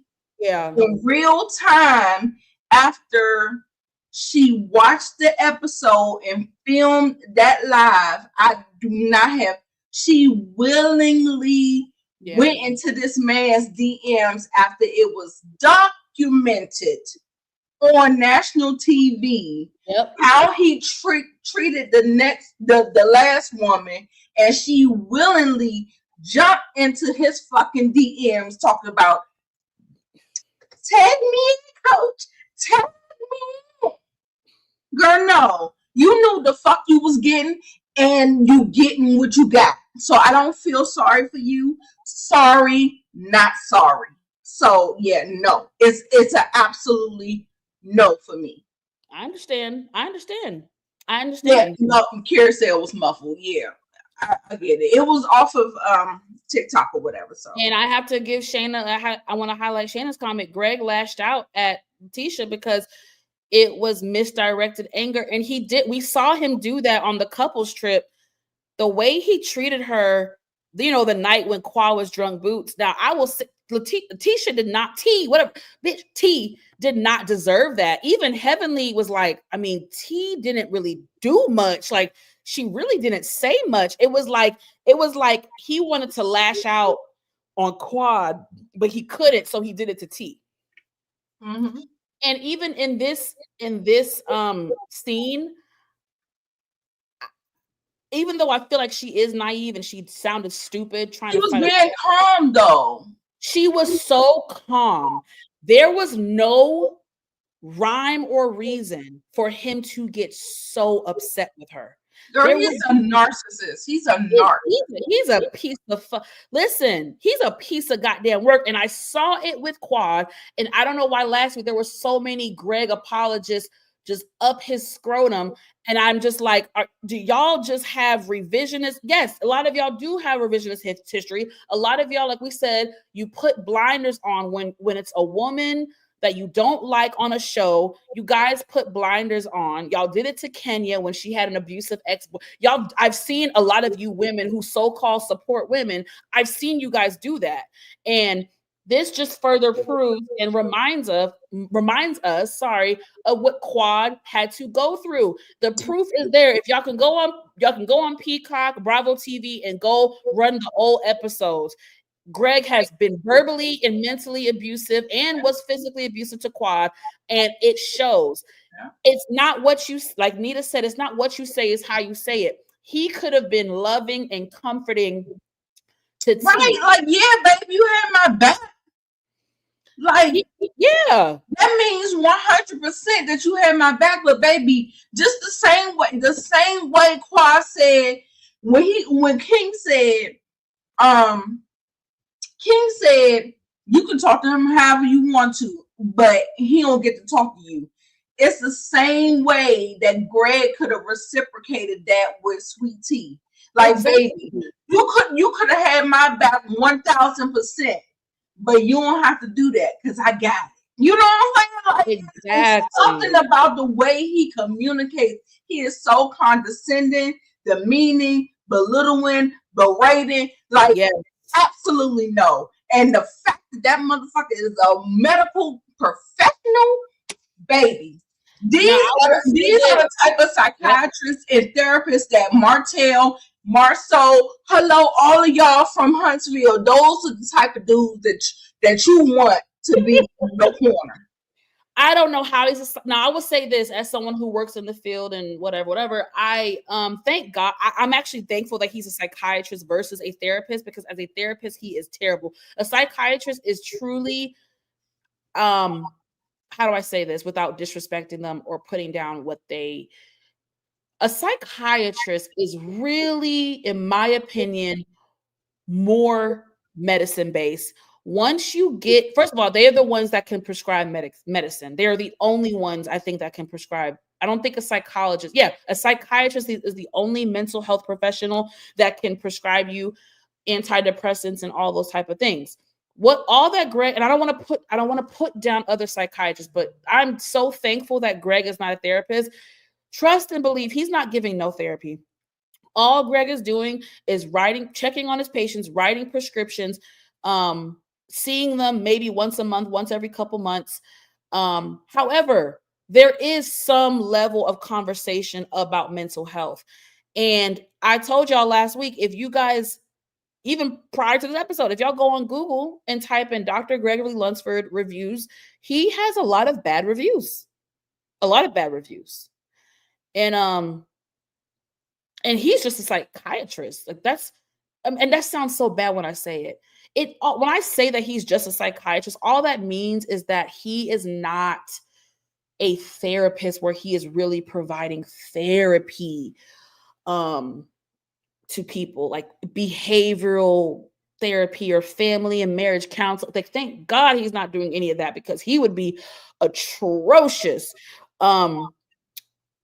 I really, for the life of me, I could not. I don't know what it is, you guys. If someone is talking calm to me, I don't get why he had such a visceral reaction and stormed off. It was deja vu for me, because I've been watching the show for years. It was very deja vu. There was several arguments that him and Quad had, and we know Quad is not an angel, but Quad is a wordsmith, and she's always been very eloquent and able to really articulate herself very well, even without screaming. She's not a Simone who be yelling it.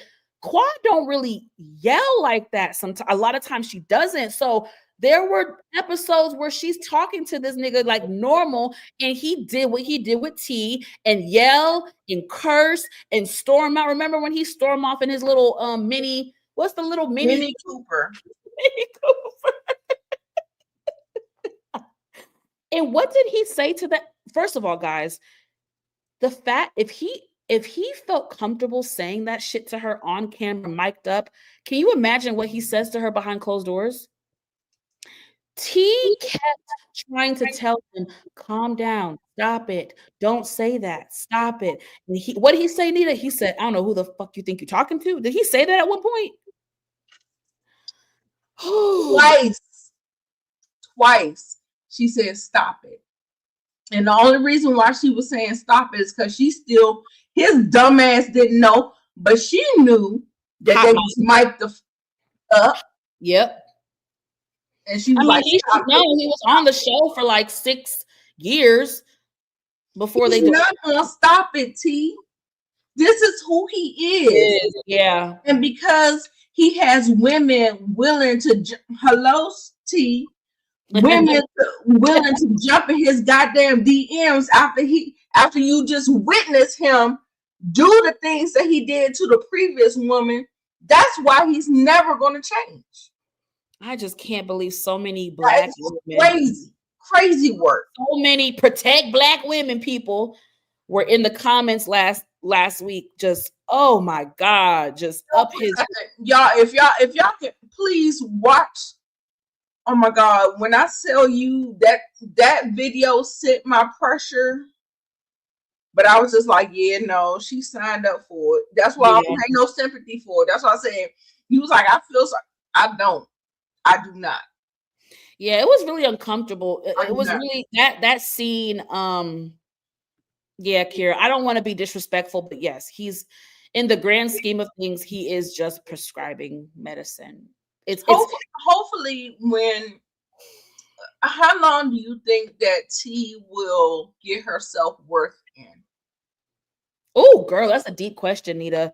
Because that's when you actually will turn the chapter. That's the only time. If you don't have no self-worth, if you think that that's the best you're gonna get, if you know the feelings that sometimes women who settle with people, if you feel like you can't get nothing better,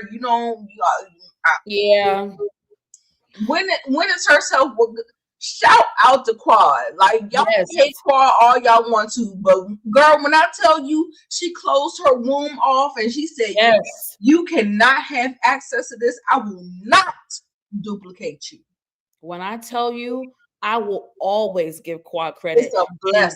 The fact that so many black women who hate, I don't know why y'all hate Quad. Do some of them hate Quad because they're like Mariah stans? I don't know what the Quad hate. That part, and she's very grandiose. A lot of people don't like confident women. They like people who are meek and mild, and you give them a couple of little. I feel like Quad has always been. My thing is, Nita, I don't get it because, and this is what I'm going to say to you. I get criticizing some. How do I say this? I understand, like. We all know Quad can be annoying because Quad yaps and she talks and she drags stuff out and she's just like Dorit, just takes forever. It's like, oh, she's still talking. We know that. But besides that, why do they hate her so? I mean, I see like very visceral, nasty comments about Quad. And I'm like, where did this? They're very misogynistic. They're male-centered. But before Greg, Nita, like, where did this? It's got to be some of the Mariah stans because Quad hasn't done anything more than the other women on the show. So I don't get this "we hate Quad" train. Yeah, I think it's because King hasn't legitimized her. There's a lot of different things that's going on this cast. There is the doctor hierarchy. So Greg is a doctor, right? Yes. Quad is not. Okay. She's a woman too. Yes. Greg is not. So he is still up here. So people who believe in that whole ideology, the societal norms, male, married, that's why a lot of women want to get married because they feel like they not nothing until they find a man and get a man. That's girl. That's a trick from the devil. That is a trick from the devil. It really is. What I want y'all to do is work on your self-worth. Okay, hold on. Let me work on you. Hold on. Okay. I want you to work on you so that you are not put into. I think I'm about to have a moment. Because I feel like I don't know why I'm having a moment right now because I feel like, Nita, you're preaching something that is so like you and I are gonna have another. I want us to talk offline because I really want to have a conversation about really one thing that I really want to try to spearhead and preach this year is like, I'm about to cry, Black women having self-worth. Yes. There's so many women that I know that are good, but they just get weighed by these men. And I don't give a fuck who's watching this. I don't give a fuck if you think I'm male bashing. This is our reality, and I don't give a fuck if you get offended. If the shoe don't fit, get the fuck out. Don't wear it. I never, Nita, I'm so glad you broke it down that way, because, sister, I never thought about it like that. There are women, it's pressures, who like do the tier system, like I never fucking thought about it like that. And there are women who secretly don't like Quad because she's not married. And there's secretly. You said the thing. You said the thing that don't be said. Secretly, they act like they like you, but they don't like you. They don't like you. And there's some, get this, and some of the castmates displayed this. Let's get into that. Toya, Simone, some women, secretly and loudly despise Quad because she had the courage to leave. And baby, and some of y'all, you get my applause, and that's when you get my congratulations, because you have unlocked the next level, baby. Leave them niggas behind. A lot of women are jealous that Quad had the courage to leave, and she did it on her own. And she's been successful for years financially without a man. Hence why they are secretly jealous of her. They are. Remember she's sleeping with her contractor. That's how she's able to get the house. That. And the whole thing talking about, oh, you lying. You ain't having sex 15 times a week. And I am.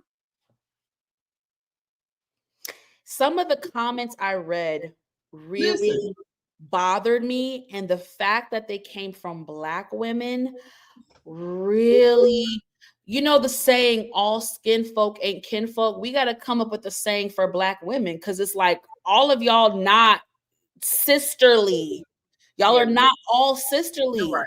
I just think Quad is fucking annoying. Quad talks too goddamn much. We know that. But besides that, why do y'all hate her so much? Okay. Moving on. Some people want to get us get into Greg. Let's go ahead and get. But what about we just went in on Greg? Oh, let me. Oh no. Let me find it on Peacock so I can get a good Because I feel like either we gotta say what he said, or I don't know what Kira, you have to clarify. What do you mean by you wanted to hear us get into Greg's? Hold on. I thought we did. No, I don't think so. I kind of pivoted and I was just trying to like focus on T, and I was saying that she's not going to, whatever. Oh, okay. I mean, we said he's a chauvinistic pig. They wanted me to drag him. Okay, I'm gonna drag him. Oh, listen, what you got? You got a roast for him? A roast for him, but I just feel like, I honestly feel like he is crazy. Y'all saw all of my like, if y'all follow me on social media, I posted the shit. I said he is a narcissist. He chauvinistic.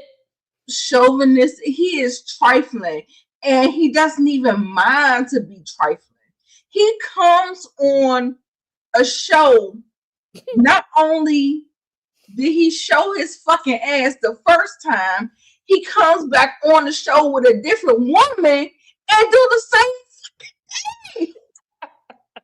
When I say a narcissist will never change, baby, they will never change. He is absolutely a narc. He should be on somebody's couch, but it's too late for him, baby. He's like almost a century years old, baby. There's no saving him. And for me, the thing is that T signed up willingly for this. Because, baby, I will give grace to people who meet somebody on the street. You don't know who they are. You don't have no, like some women are very blind. They put on blinders because they are so male-centered. They want a man, my man. I'm trying to find my man. People will not listen to you. So sometimes people won't listen to you. However, hello, Martell. Hello, Dr. G. It is absolutely documented. So you cannot ever say, I just don't understand. I do understand that you have different experiences with different people, but I really think you should reconsider that when you're dealing with a romantic relationship with men. If the last woman left them, whatever, you need to look and be like, why did she leave? And if it's documented, if you have the privilege of it being documented, if you're lucky enough, willingly sign up for that. That is crazy. And after you see, oh my God, Mo, did you see the song? He wrote a song about Quad. He performed it. It's on my page. Share my Facebook page. It's on my page. He did a song about Quad. He did what? He did I think it's on the next episode because they just released it. Oh, I was like, did I not see? So now he's like, if I'm with a person and the person I got it. A song about my ex, about his ex, bitch, I'm getting out of there. What do you mean? Hold on, Nita. I'm about to share it. Oh, girl, I did not know this. It's the last thing that's on my Facebook page. Oh my God. Oh. What the did I just watch? I was so embarrassed. I'm embarrassed for Quad. I'm embarrassed for T. I'm embarrassed for anybody that laid down with that man and let him crawl up on top of. Baby, when I tell you my pussy would. That's why, you know what? I don't know what the fuck y'all be on. I don't know what y'all on. I think Letitia is like Quad said, I think Letitia is the perfect woman for Greg. I think but y'all mad that he called her naive? I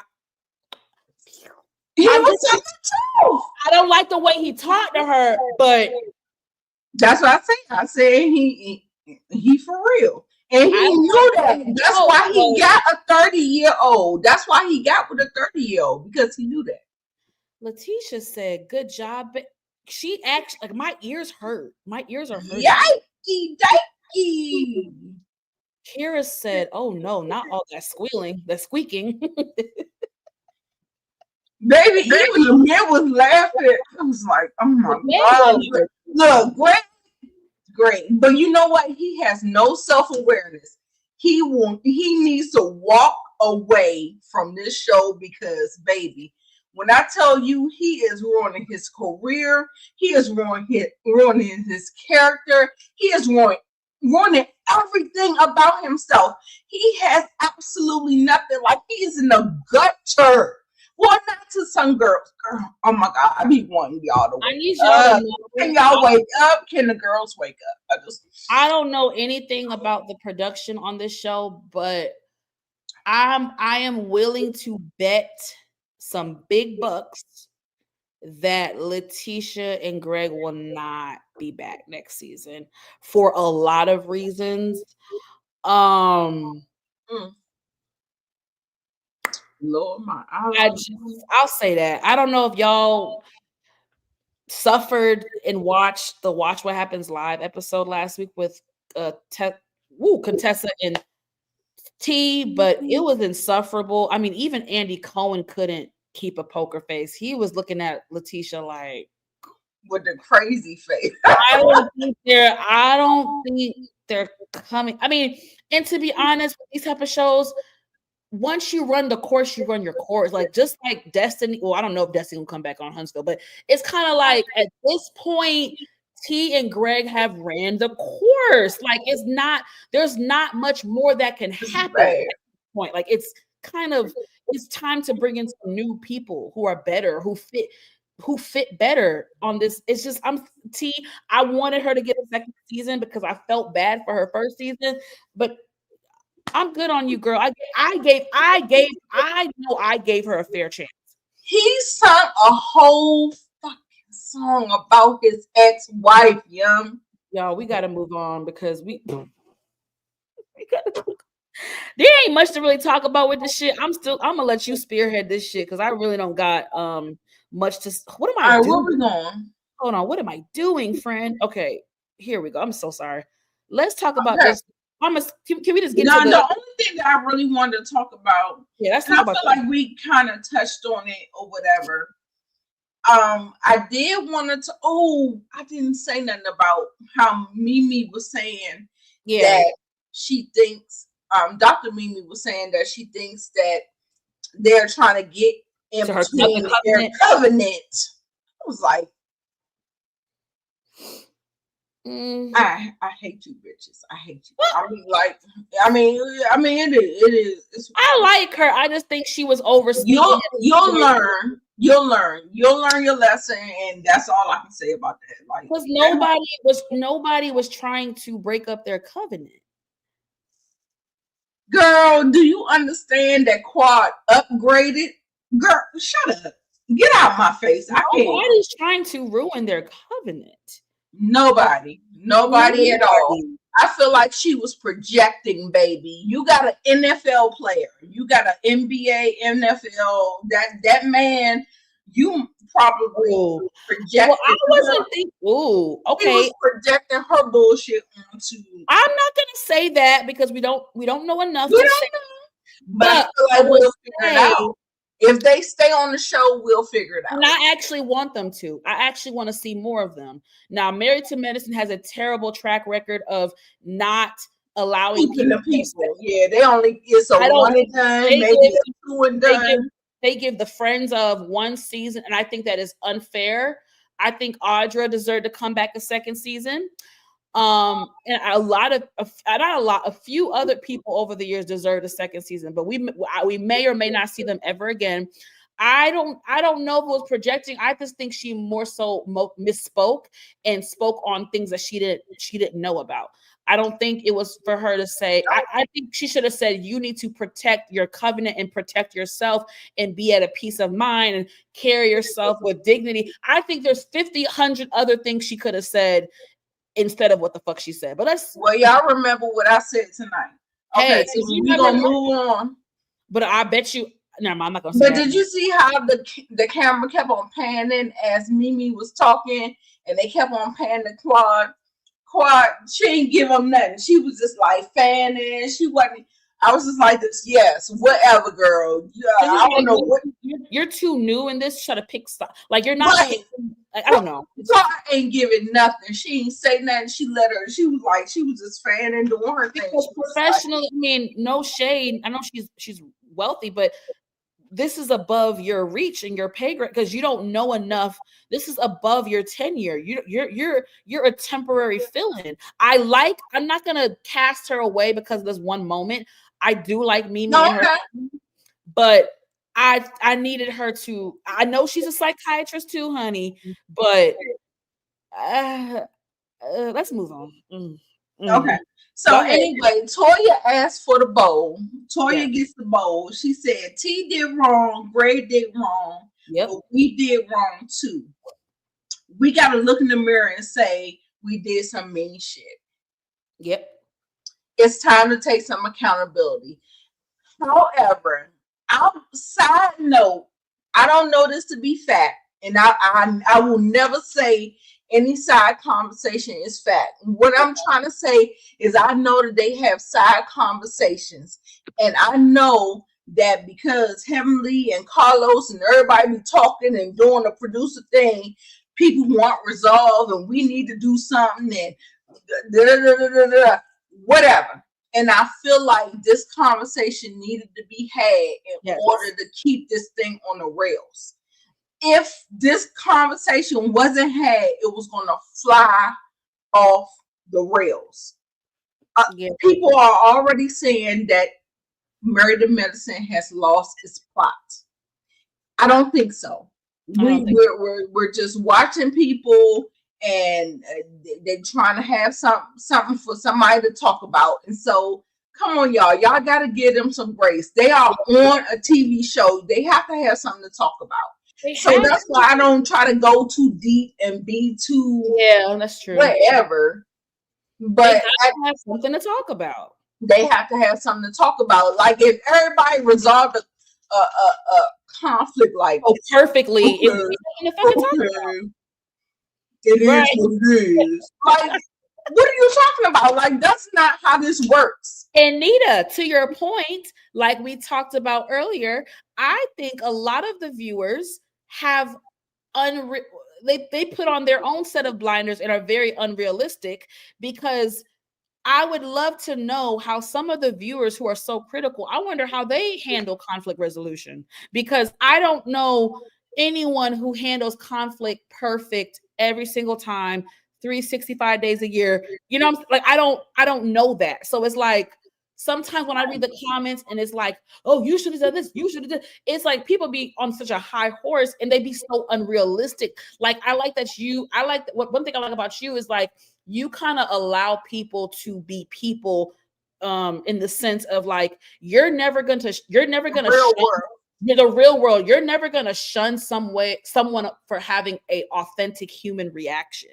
And I like that about you, you know, personally and professionally. But it's just like I think some people be acting like you're supposed to be above board, and I'm just like, no, that doesn't make a good reality TV show. Like we're not robots. Like what are we gonna be talking about if people don't like really react? Like for real, like y'all want a reaction, then we're gonna give you a reaction. Because we're humans, and our reaction isn't always gonna be perfect. Even me, I don't always have the best reaction. And you can ask my friends, 9 times out of 10, I am very level-headed. I am very rational, but guess what? I'm also human.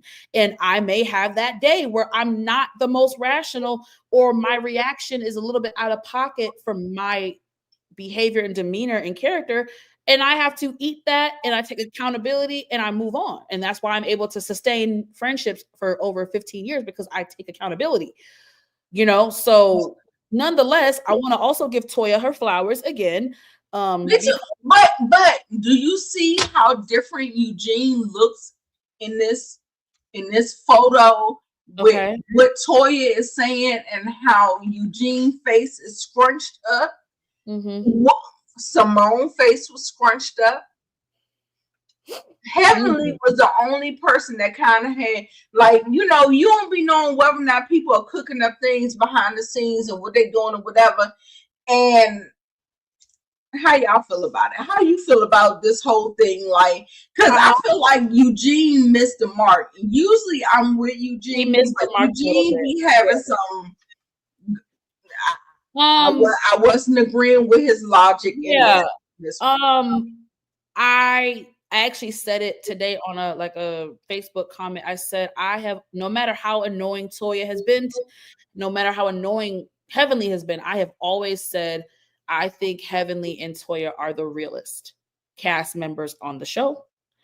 I think one thing I do like about Toya is that, like Heavenly said, Toya, you say the shit that everyone else is thinking, or you are the one that really holds people accountable, and you're not scared. One thing I fuck with Toya is that it don't matter who the fuck it is on the cast, Jackie, whoever, Simone, anybody, friend or foe, she will hold people accountable. And I like that about Toya. She does hold people's feet. She's not afraid to call the shit out as she see it. Now, Toya got some fucked up ways about her too. Don't get it twisted. But at least I feel like Toya can kind of own hers. I think Toya owns her shit more than anybody else. More than anybody else on the cast.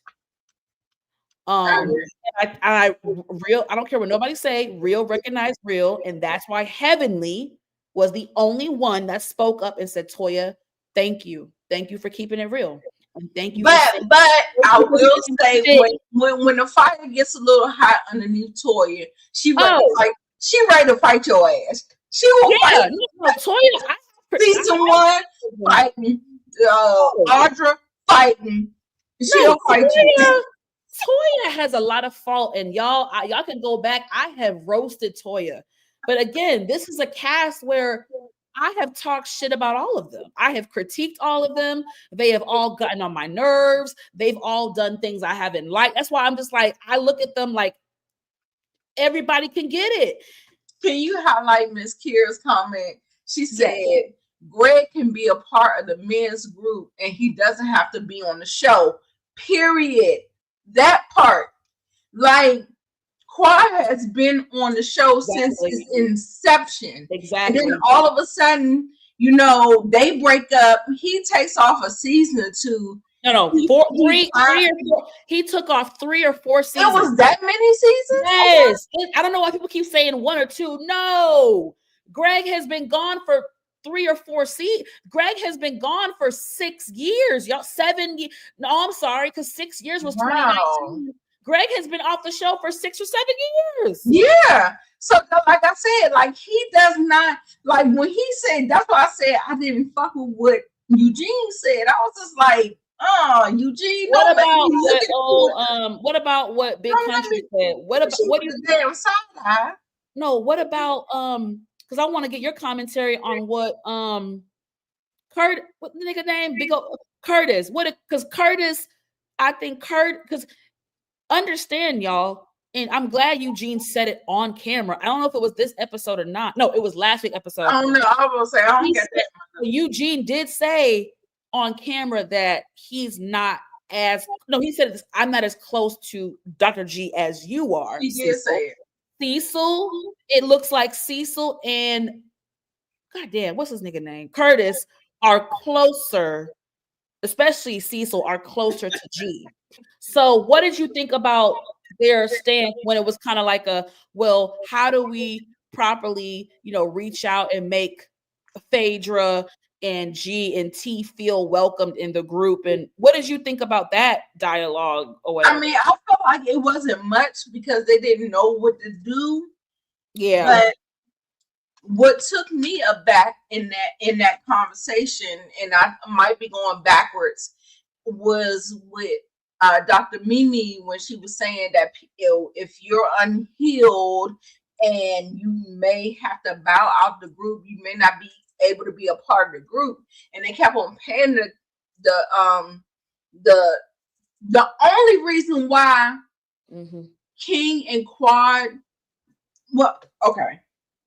y'all, listen. There's so much you want to get. It's a lot, because when you not self-reflect, because it wasn't me. When you reflect on everything, yes, Quad had a part. Everybody played a part, but I felt like in this particular setting, they said T and Greg was wrong, and they said they were wrong.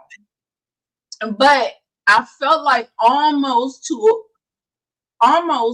Quad got to skate through, because Quad, honestly, baby, when you look at episode 9 or 10, I don't know what the fuck it is, that sauce had her.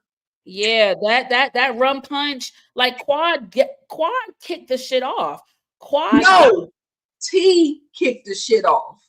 If T would have let the comment fly, to say that they had both of them put out 15 times a week, and if T and Greg would have let that fly, they wouldn't have got none of that. No, T didn't give no damn about 15 times a week. It was.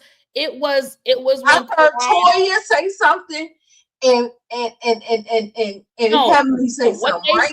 Listen. What they said was Greg started to visibly look and act uncomfortable after the 15 sex times a week. What kicked? Hold on, just listen, because we both agreed that Quad was on that rum punch and she was fucked up, and some of her comments were inappropriate. But she was. T, I'm not gonna put it on T. T, even Heavenly defended T. It said She T said the first thing. Hold on. T was laughing. What happened was, and I'm actually this part I'm gonna blame T and Greg. Remember, y'all, what got the shit started with Greg's insecure ass was when Quad was like, I think you're the perfect da-da-da. And she said, I'm the one that left that marriage. That is when Greg said, had a rebuttal. And that's when T. But that was all after when T said 15 times a day, she said somebody's lying. And she said multiple times a day. Yeah, but they were laughing at that part. They were laughing, but it doesn't negate that Greg was probably steaming from that part. That's what I'm saying. So we're saying two things. What I'm saying is Greg got to steaming and feeling uncomfortable after the sex part. What I'm saying is the shit didn't kick off. What I'm saying is the whole time T was laughing, T was offended. What kicked the drama off and why T and Quad started arguing was because T, and I said this last week, y'all can pull it up. T does what she always does, which is puts her big ass fat lip into shit that she knows nothing about. Bitch, how are you? I was married to the nigga. How are you gonna tell me what the fuck happened in my goddamn marriage, bitch, when you wasn't even a thought at the time? That is what kicked the shit off when Quad was saying, I left that marriage, da-da-da. And when Greg was like, that's not true. And then T was like, that's not true. That's not true. And Quad was like, well, bitch, how you gonna tell me what was in my marriage? Like, that was the comment that got Greg to talking, got T to talking, and that's when T and Quad started going at it. Nonetheless, Greg. Right. Kira said that was strike two. That was strike two. Yeah. Like I'm telling you, they were coming. They felt away. I didn't say Greg was laughing. I said T was laughing. T and the other castmates. Yeah. When Quad was like, throw that ass. She was being real light about it. She was being light. Technically, T does not have no reason to have any animosity towards Quad. Was the one laughing. It's not done nothing to her. So yeah, it would be out of her character to be. And let me say, I feel like T was a fan. She's not a fan no more. I feel like they're like enemies now. But I feel like she started off as a fan. She did. And so the whole thing was just kind of it was awkward. But let me tell you that none of that stuff would have been if T hadn't kicked it off saying that somebody was lying. None of that other stuff would have happened. Now, if you ask me a question and I answer, me and my partner answer our questions absolutely correctly, absolutely the same, and you just get mad at it, that's on you. Those are your feelings. And that's where I feel about that or whatever. That's because we're going to wrap up soon, y'all. What do you think about Toya's speech about them being mean girls? What do you think about it? And them, like, they have done effed up things to each other, which they have. Now, production, I'm going to get on you guys. I know you guys don't want to dig up and conjure up old shit, but I'm really deplored at some of the clips. Some of the clips y'all pulled up were really lightweight. This was in the 11 years of Married to Medicine. These ladies have done and said some effed up things to each other. Now, I appreciate the 2021 clip about them saying, yeah, Quad effed a contractor. So all the people who hate Quad, who always say Quad is a victim and none of the women have done anything to her, the women have done effed up things to Quad as well. It is not a one-way street. Quad is not the only person who's done messed up things. These women have done messed up things with Quad. Let's not forget, when Quad got her like it was like a really nice like apartment. What did Toya say? Something Quad's bullshit ass apartment. That was Quad's first piece of property as a single Black woman post divorce. And what did Toya do? Shit on it and call it a bullshit ass apartment. So that y'all been coming for Quad being a single woman, being a divorced woman. How's she getting her money? She's effing a contractor. Y'all have done effed up things to Quad. But besides that, I feel like some of the production clips, they was trying to like skate over, some of the history of the show. But I think Nita stepped off. I just wanted to know what she thought about Simba. Not right now. I wanted to know what Nita thought about that. But I also really want to talk about the fact that Heavenly spearheaded a very sincere apology to Quad. Heavenly said, I want to apologize for being a part of bringing your ex on the show. The ladies, Jackie just said it the other day, like, don't bring no exes around me. And Heavenly was like, yeah, don't bring no exes around me. We were wrong. And, some of the ladies want to pretend like they were not a part of it. And this is why I'm going to continue to ride for Heavenly, because I feel like Heavenly takes 100% of the licks, and there are a lot of licks that need to be spread around. It was not just Heavenly that brought T and Greg back on the show. All those bitches did. All of them. Toya and Simone spearheaded bringing Greg and T. Why? Because they were all pissed at Quad at the time. They were still talking shit about Quad, and Heavenly admitted that she was wrong and she did it. But Heavenly is the only one that's taking accountability and owning up to it. But she is not the only one that did it. And what did you think, Nita, of, I agree, but she got the biggest mouth, so take it. If you want to be the producer, if you want to be an undercover producer, then take it. That's your opinion. I don't agree, because I feel like I have a big mouth. I don't mean. Okay, I don't deserve. If me and five bitches do dirt together, don't pick on me because I have a big mouth and I talk and I express myself. Don't try to pick on me because I'm the talker in the group. I'm the big bitch in the group. No, that's a scapegoat. You don't want to pick on the other bitches. They're just as dirty as me. That's how I see it. That's how I see it. And I'm the realest bitch because I'm the only bitch willing to apologize. Everybody else want to act like, Simone, and y'all want to talk about people who are villains. Let's be real. Dr. Simone has been a villain, a secret villain on the show for years. And doesn't get half the smoke. For sure. Now, some people catch it. Some people do catch it in the comment section, and I do appreciate those few people. But a lot of the viewers let Simone get away with murder, and she has been a villain on the show for years, even towards Mariah. She did Mariah wrong.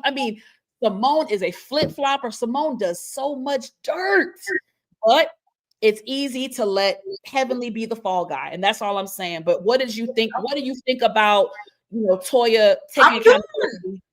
What do you think about Toya and the flashback they did on the mean stuff they've done to each other? Oh yeah, I felt like what you said. They did pick some weak. It was weak. It was weak. They could have picked some better. I do appreciate them pulling up Heavenly and Jackie, because that's a stark difference from what we see with their relationship now. It is a huge difference. The rest of it, yeah, they could have picked some better stuff. They could have picked a lot of better. That was 11 years ago. There's bitches that I didn't like when I first met them, and we became best friends. So, that was 11, but it was funny because, Jackie, that was probably the nastiest we've seen Jackie get with the cast member, baby. I feel like maybe they was just doing who was on the cast now. Because Mariah's not here, Lisa's not here, Okay. Carrie's not here. So I didn't think about that. Okay, that's fair. That's fair. I'm thinking maybe they didn't include those people. And they were not going to pull up no Buffy clip. They weren't going to do that. Exactly. So you right. It was only pulling up the people who were here. It was a very cherry picked, with the Mean Girl flashbacks. Like Kira said, she doesn't mind taking a bullet. If she it's not for everybody. If she is willing to stand in front of the bullet, then go ahead and do it. That's what you ask you guys do. That's what you guys are saying. Who told you guys that she doesn't mind it? Do y'all watch her lives when she says, I don't understand why y'all just always, y'all don't hear some of, I don't get why y'all think she doesn't mind it. I don't follow everything, but the mess shows me that she doesn't mind it. Oh, okay. The mess that she starts, the mess that she gets behind, who she collaborates with, whomever, all the things. If you get on the YouTube, like we already told you, your YouTube shit is a problem, and then you continue to do it, then you are continuing to try to stand in front of the bullet. And so that's what it is. Okay. Like, how somebody gonna take it for the team. Have you heard that? Take it for the team. I'm not judging the fans. I'm judging I'm actually not judging the fans. I'm judging the castmates, because I'm looking like, Toya, you so big and bad. Why you letting Heavenly take all the shit? You so big and bad. Why you let Heavenly take all the shit? Just like Funky Dineva can say all the reckless stuff that he say. He can take it for the team. Yeah, but he ain't nobody gonna stop following him. He's still gonna have a big following. I don't think that's fair, because again, that's someone that I watch on a daily basis. And what I don't like is, me being a human being and being a content creator, I do not like the narrative of someone made a comment once or twice here and there, and they get reduced to that. But if he says 50, 100 million positive, good, level-headed, reasonable, rational, if he says all these other good things, it's like you're overlooking that. But because he made a couple bad comments, I had a couple bad moments, I don't want nobody to reduce me to that and then not try to erase all my, I don't know. I just look at it differently as a content creator, as someone who actually watches him. I don't agree with like him as an example, because he's not a Tasha K where it's like every single time you're problematic. No. What comment are you talking about, Diva? She said, we're going to discuss the comment. I don't know what the comment. Now what was, people had an issue with Contessa. It seemed like Contessa was taking up for Greg, right? Or something. No, I will say this as a woman, I will say, I think Contessa said something about we have to consider the fact that T is hormones and stuff, because she's preparing her body for she said that, right? Am I making it up? She said something about being considerate of T because she's trying to have a baby and her emotions are high and her hormones are all over the place and she's a little. No, she's talking about something off of social media, something else. We're gonna get to it, but it's not right. Oh, maybe, yeah. We try and get through the review. Okay. But did y'all, I don't know. You want me to repeat? Did you hear what I said? I was asking a question. No, say it. Contessa, wasn't there a moment when Contessa was saying that we need to give, it was a confessional. Oh, I thought she said that on the boat. Okay, that we need to give grace to T and Greg because T is hormonal and going through the stuff because of her body. She's preparing for a baby and hormones and this. And what did you think about that in relation to this whole hoopla? Do you think it was fair, or do you think it was just Contessa taking up for her current She's friend? Taking up for her. She's making excuses for her because at the end of the day, she should have been like, as a person that's trying to create life, I'm not fighting. Like, what do you mean? Oh, that's like, a good that doesn't make sense to me. I don't remember the comment, so it's kind of vague. Okay. But what I'm saying is that a lot of times people like to point the blame to themselves, but what I like to do is reflect within. Yes. What would I do? Like if I'm trying to protect myself, okay, then yeah, that's a great noise. Like Nita, especially a baby, something inside me. What? No. And y'all see why I called her not Nita? Why I called T stupid for trying to fight a grown ass man who's 6'3" and weighs more pounds than her in his diesel. Nita, do you what? Hey, Hey Greta, hey stranger. Nita, what were your thoughts on King's very intelligent and intelligent? I loved it. We talked on it earlier today. Okay. We talked on it earlier. He said this is a very unnatural environment. Yes. Nobody is going to be in the same friend group with different partners. Exes, yep. With different exes. That's not going to normally happen. It's happening on social media, on reality shows, because they're trying to drum up the drama, right?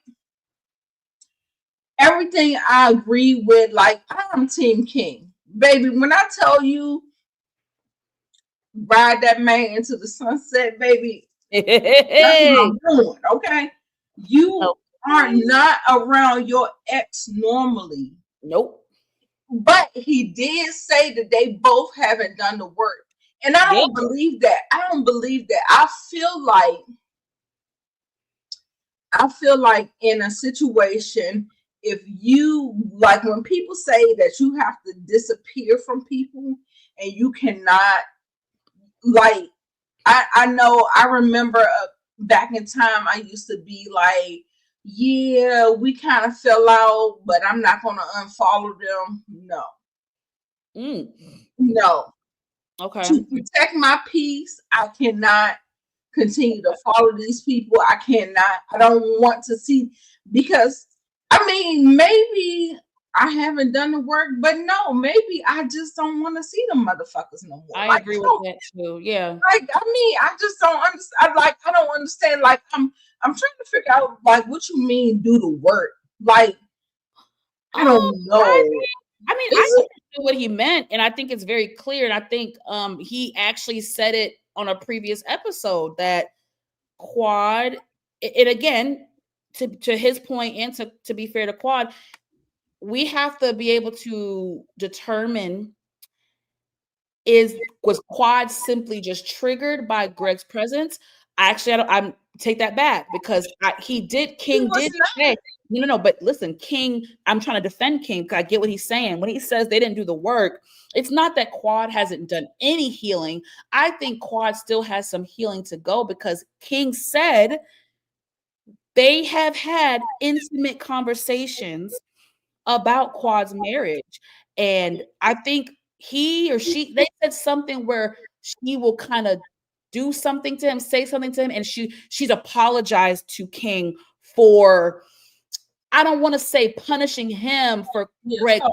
It's something, I don't have the exact word because they were kind of dancing around it previous episodes, but I do believe him when he says Quad still has some work to do, because some of the trauma and pain that she dealt with Greg, it seems like it does present itself in her current relationship with King prior to this couples trip, you guys. So if we're together and you're not around your ex and you're still, your old shit is coming into our new shit, yeah, you got some work to do, my boy. You do. You do. So, and Quad rebuttal, I don't know, but I didn't see it. So I'm just going by what I see. No, my point is we're not seeing it, but he said it in a previous episode when he was, I forget who he was venting. He was venting or talking to somebody, and he says, like, you know, what I just said. I'm not going to feel like he could have been saying it about this situation, but I mean, how y'all want to take it, but I don't think it's far fetched to say. That's like, why we say, are we watching two different shows? That's why. That's why I don't like. A lot of times people like to imagine other things, and people do. I've seen it. People will do it. But yeah. I feel like this whole thing, I feel like King hasn't had any issues with Quad. Things been good. And then we get into this environment because he kept on saying this environment is not natural. Like we wouldn't be here. But I don't know. I don't care. I'm not gonna harp on it. But after this, Eugene jumps in for Greg and tries to say we need to still consider him because look, hesitantly, did y'all see he was hesitant to say he's a part of this group too? Barely. I mean, he is. He technically he is. He signed a fucking contract, he's y'all. He's a part of the group, but he signed up for it too, and that's why I don't feel sorry for you or T. Y'all signed up for this. Exactly. This was Quad's show. Quad been on here since season 1. Fuck exactly. Greg. F Greg. And that's why I'm so disgusted by how so many people want to hate and gaslight Quad. Excuse me? Excuse the fuck out of me. Quad has been here since episode 1, season 1. She's never been off for an entire season. There was a season or 2 where she played a lesser role and was a friend of, but Quad has been present and paid every single season. When Quad and Greg divorced, Greg wasn't on the show for 5-6 years. And then you're going to bring your fucking narrow ass back on this and platform. Marry somebody who was a fan of the show. You on want her show? And we said this last week. Me and Nita expressed it. It was all fun and games when Greg was able to come on with his new wife and parade his new wife around Quad. It was all fun and games. No one gave a damn about nobody being uncomfortable, this being awkward. Oh, this is awkward. This is uncomfortable. It was all cool. And then now when Quad brings a fine black chocolate man on the show and has a man by her side after y'all shamed her for years for not having a fucking man. Ain't no fun when the rabbit got the gun. Y'all shamed her for years, Toya, for not having a man by her side. She finally got one, and now we're so uncomfortable. This is so awkward. Man, y'all can kiss my ass. I said, I'm not asking you to throw him away. Just put yourself in my shoes. Exactly. Have empathy for me. Thank you. And that's all that she's ever been saying. Like, I feel like even in the conflict that she had with the girls in Napa Valley, with the sister circle and how they kicked her out and all that stuff. Woo. I felt like they never saw her point of view. Nope. They always took the man's side because women are male centered. They want marriage. They uphold it. Same thing with Dr. Mimi. She was like, oh, they trying to destroy your covenant, girl. What covenant? Do your husband got the covenant or you just got the covenant? Girl, shut up. I don't like it. I don't like it. That brainwashing they be trying to do with women. It's disgusting. Please wake up, y'all. This is not the 1950s no more, ladies. Please stop it. That shit is Anita. Ridiculous. You said something, or maybe I said, I don't know, but girl, does this not make you start to think about what happened last year at Napa Valley? Although I always felt it was wrong for them to have kicked Quad off the fucking trip. It was shady. But can you imagine being in Quad's shoes and they brought her ex-husband's wife in her face? You guys told her to bring her ass all the way across the fucking country. That's just crazy. After one dinner, one table, one dinner, one fucking dinner scene. You bitches, y'all don't even have enough decency for her to say, let's sleep on it tonight. Let's see how tomorrow goes. Y'all call that bitch in the middle of the night in y'all's fucking bedroom just to say we want you to leave. And you bitches brought her ex-husband's new wife in her face. Man, They did Quad so fucking dirty last season. When I tell you she took it with grace. Yes, she did. And then y'all get mad when she throw it up in your face. I'm like, she took it in grace, but then when she want to say y'all need to take some responsibility, it's a problem. Oh, it's a problem, Quad. You're always the victim. You're always, man. That's not true. And I feel like it's. I don't like it. I don't like it. I don't like it. I don't like it. And don't get me wrong, Quad is long-winded, but I think Quad is also long-winded at times because she feels like she's not heard. Nobody hears her. Yeah, I was just about to say the same exact thing. I don't think nobody listens to her. They don't. And they don't consider her. They don't sympathize with her. God. They don't empathize with her. They don't do nothing. I'm about to get all the way triggered. We're going to leave it because I'm getting triggered too. There's only one time that those women rallied around her.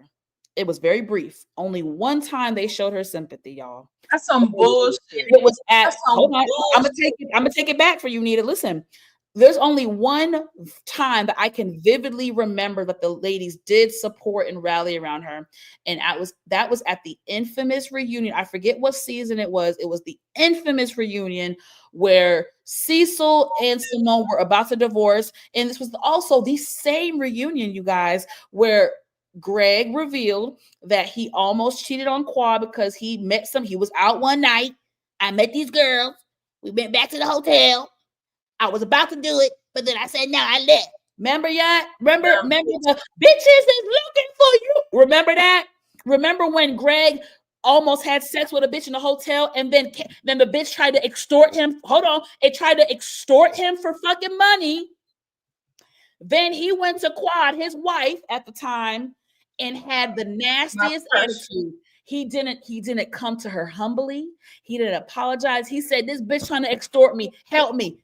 Let's figure this out. Figure it out. Remember he did that? That was the only time. I vividly remember the girls rallying around Quad. And that's when Simone was cussing them out and say, bitches are looking for you. Even Mariah was like, come on, G, that was wrong. Like all the women were shaking their heads. Toya looked disgusted. Hell, Eugene, I remember Eugene looking disgusted. That's the only fucking time them bitches That's the only time. The only time they showed Quad any ounce of sympathy. They showed her a little sympathy. The final sit down with Greg at the reunion when she was in that blue dress. And this is the moment where they revealed the domestic violence that was happening in their home. That was those two times were the only moments that they ever have shown Quad. I take that back. So Mo, Quad sympathy. How long were they married before? Huh? How long were they married before she revealed that in the blue dress? I don't know the exact. I can tell you I want to say 6. Yeah, they had a short marriage, but they were together before. If you count the years together, it was 8 to 10 years. I think their relationship was, if I'm not mistaken. The marriage. Well, they got married, y'all, right before they started filming the show 11 years ago. So they were only married for probably 6 years. To be honest, it wasn't a crazy long marriage, but they were together for a long time. It was long enough. So it was long enough. That's what I'm saying. Like the time that they were actually together as a couple, probably 10 years, married 6, something like that. But nonetheless, you guys, Quad deserves better, and she gets a bad rap for being whatever. But those girls have done Quad wrong, and that's all I'm going to say. And the fact that they knew that there was DV in the relationship, and they still brought this man in Quad's face after there was DV is diabolical, it's disgusting, it's selfish, it's dirty, it's grimy, and it's low. Yeah, I was right. Yeah, they were together. I don't think they were married for 10, but they were together as a couple for 10 years. I don't know, man. I just think there's a lot of hypocrisy. We got some more slides to get through. Oh, we do? Oh, well, I mean, we kind of being validated and listened to makes a difference in communication. That's amazing. Yep. Ooh. Do you see the smile that's on her face when people acknowledge, like a lot of times when like y'all say that Quad's been over dramatic and she's doing all the things or whatever. Yeah. If y'all just listen to her and y'all be empathetic to her, then you could see what's going on. Mm-hmm. Like they are sitting on the outside and they are judging. Yep, on a pedestal. So now you know when they say we listen and we do not judge. Like now I'm about to take that a little differently. Okay.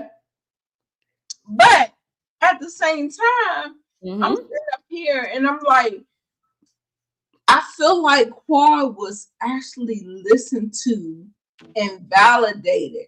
Yep. And do you see the smile on her face?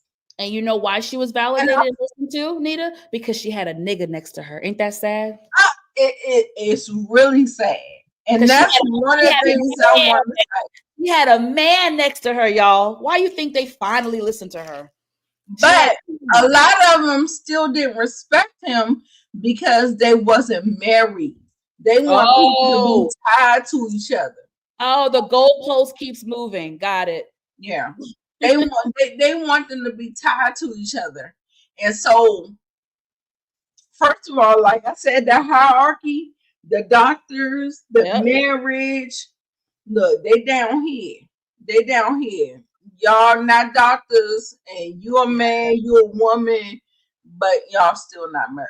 So we ain't gonna give. Let me read this comment real quick. I will just say Mariah has been exposing these group of women for the longest. Yep, especially in her interview with Carlos last year. Everything is coming into the light now. Funny how Phaedra clocked it.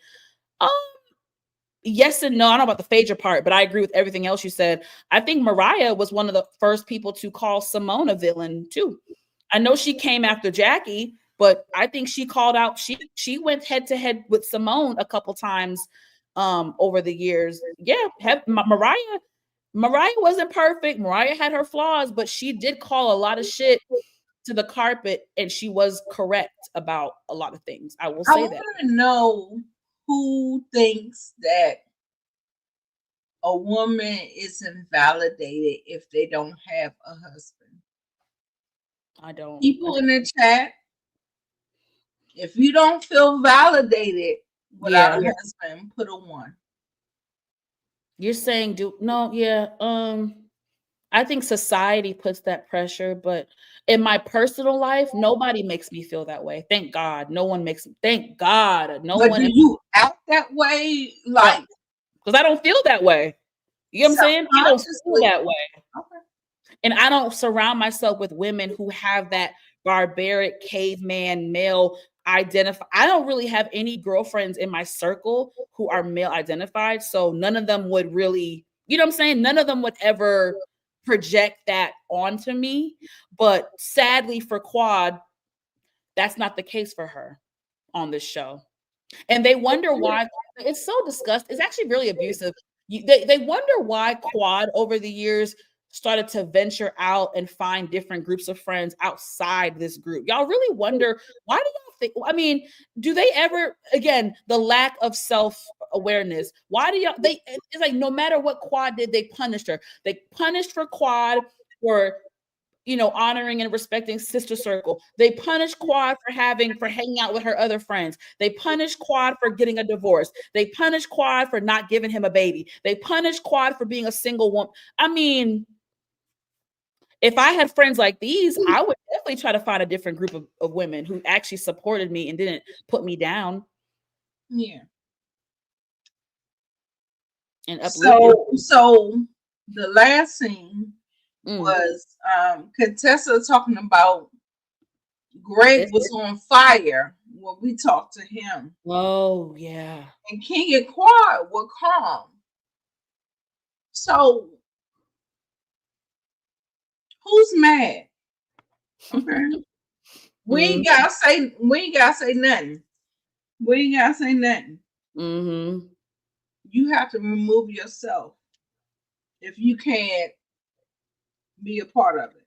Mm-hmm. Damon says that he's accepting of everybody here in this group. Not for your title, but just who you are. Mm-hmm. You all are amazing. And it's not a doctor. It's Steve. It's Dr. Mimi's husband. Yeah. Steve, Yeah. who says that, Dr. Damon doesn't talk unless it's wise. It's wise. Mm-hmm. Anyway, Simone dismisses the group. How do we move forward? So that is the end of the review. Oh God, that's another one. I had like to bring it in. Simone be sitting on a. Simone is one of the main people that sits on a high horse and judges everybody. But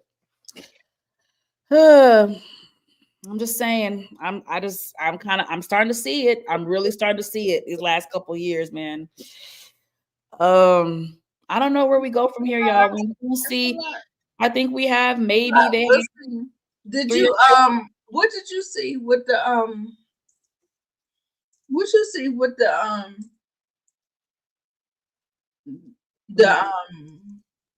what next episode? I honestly I vaguely remember because I only saw it once. All I remember is Phaedra sitting down with. Did I see that? Am I making that up? Phaedra sat down with Jackie and said she's done, and Heavenly is the devil. And I don't remember any other because I only saw it like one time, so I really don't remember. It didn't give much. It looked boring. No, it didn't look boring. Oh, okay. What you think, girl? We're gonna get three. You think we're gonna get what 3 more episodes? Then the 3 more episodes. Then the reunion. That is weird. We don't know how many episodes. Do they ever say it ahead of time? Yeah, Phaedra sits with Jackie. I did see that. Yeah, that's her. I think that's her final or one of her last scenes, y'all. Because again, the contract cleared and she hopped her narrow ass to RHOA for 3 weeks of filming. Yes, Diva. I hope Quad and King get married. Baby. I hope so. And I hope we not. Yeah, they don't know. We not eating crow later, but we know that it can happen. It happened, y'all. But I think I can say this without a shadow of a doubt that I think no matter what King's flaws may be, I can tell you he's a better man than Greg. Oh, Heavenly said 15 episodes. Okay. Yeah, I was good. 3 more episodes because episode 13 is her comment on the Oh, sorry. I'm sorry. Oh, no. The 15. Yeah. Episode 13 is going to premiere this weekend, you guys. So 13, 14, 15. So 3 more. That sounds about right. 3 more. Yeah, I predicted 3 more episodes than the reunion. All I know is I heard the reunion was really good. So all I know is when I was laughing so hard when Cecil, when somebody said we are all flawed, and he was like, "Yeah, we are." And they're like, "Oh, the ad libs and baby." When I love Cecil, but yeah, when I tell you Cecil, I was like, "Was he high?" He was cracking. You know, he a drinker, so he might have been drinking. You know, he a drinker. I'm not saying he's a drunk. I'm saying he drinks. So you know, you on vacation. He was cracking up in that video. He could not stop laughing. I love Cecil. Cecil is it for me. When I watched the last 3 episodes, it was Cecil for me. It was Toya for me. Yep. Cecil, Toya. And I think that was it. Toya, y'all know. Listen, I have critiqued Toya.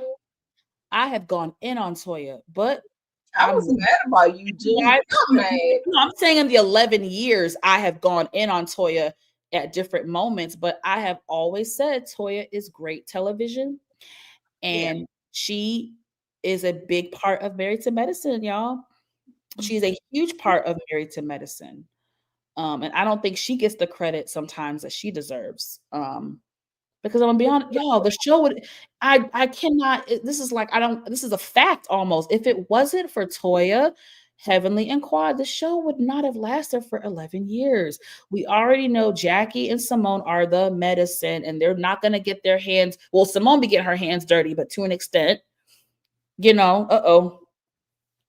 Quad needs to leave Married to Medicine, go to and pay them girls dust. I agree. Let them try to carry the torch like they think they do. So exactly, we would be so bored without Quad and T. Hello, listen.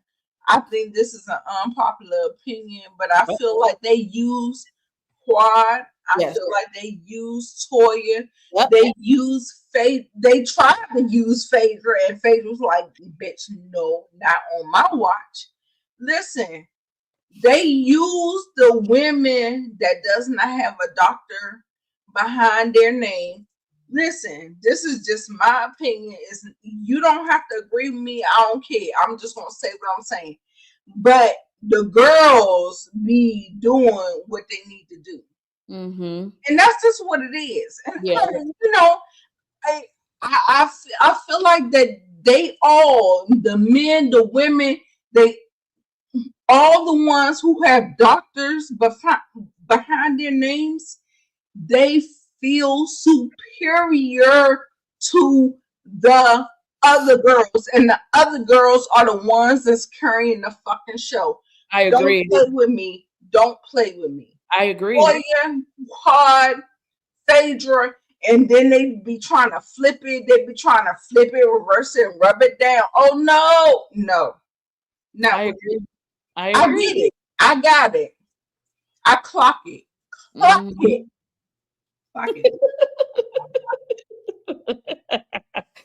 The iDiva wants to know, are we going to the Cowboy Carter tour? I am going. I wasn't sure. No, I wasn't sure, but I'm going with my sisters. I live in Atlanta, the iDiva. I don't know where you stay, baby.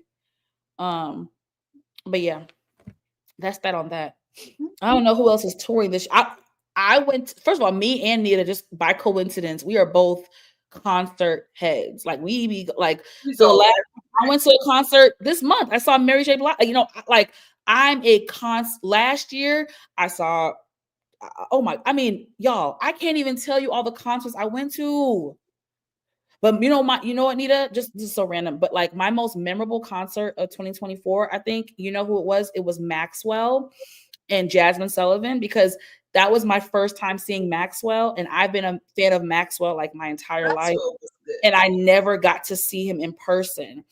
And I finally got to see Maxwell in person, and iDiva, you rich girl. Oh, look,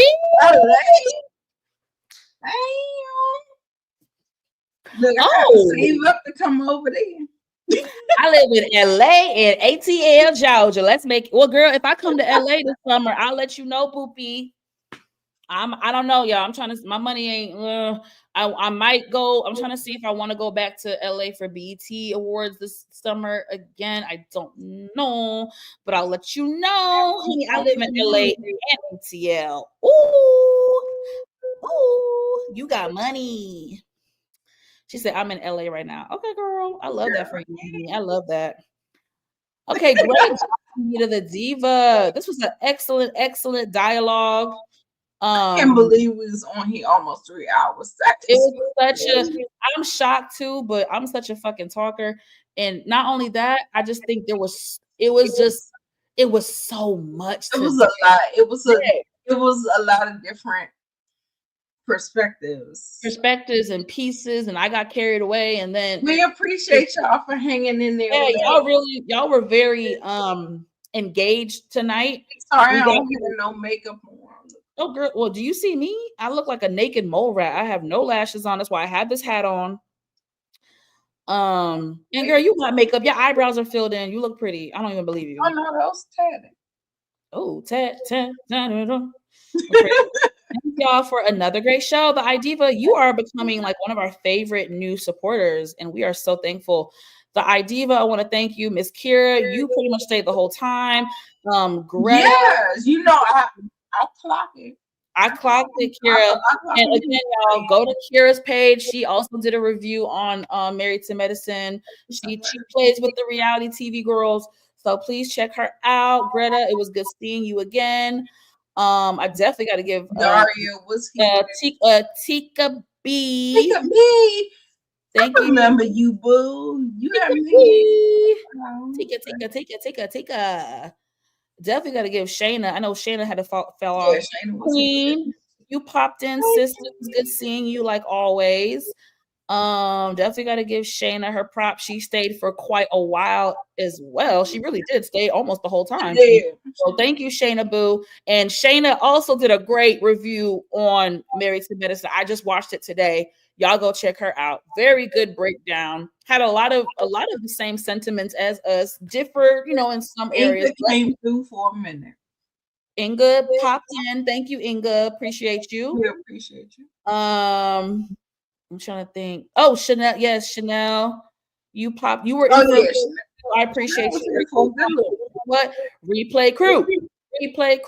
You know what to do. And this is the fuck I get for just talking too fucking much. I be forgetting to do this whole display. Please hit that like button, subscribe, and hit the notification bell. That way you get notified whenever we drop new content. Nita the Diva, do you have anything coming on your channel that you want to plug?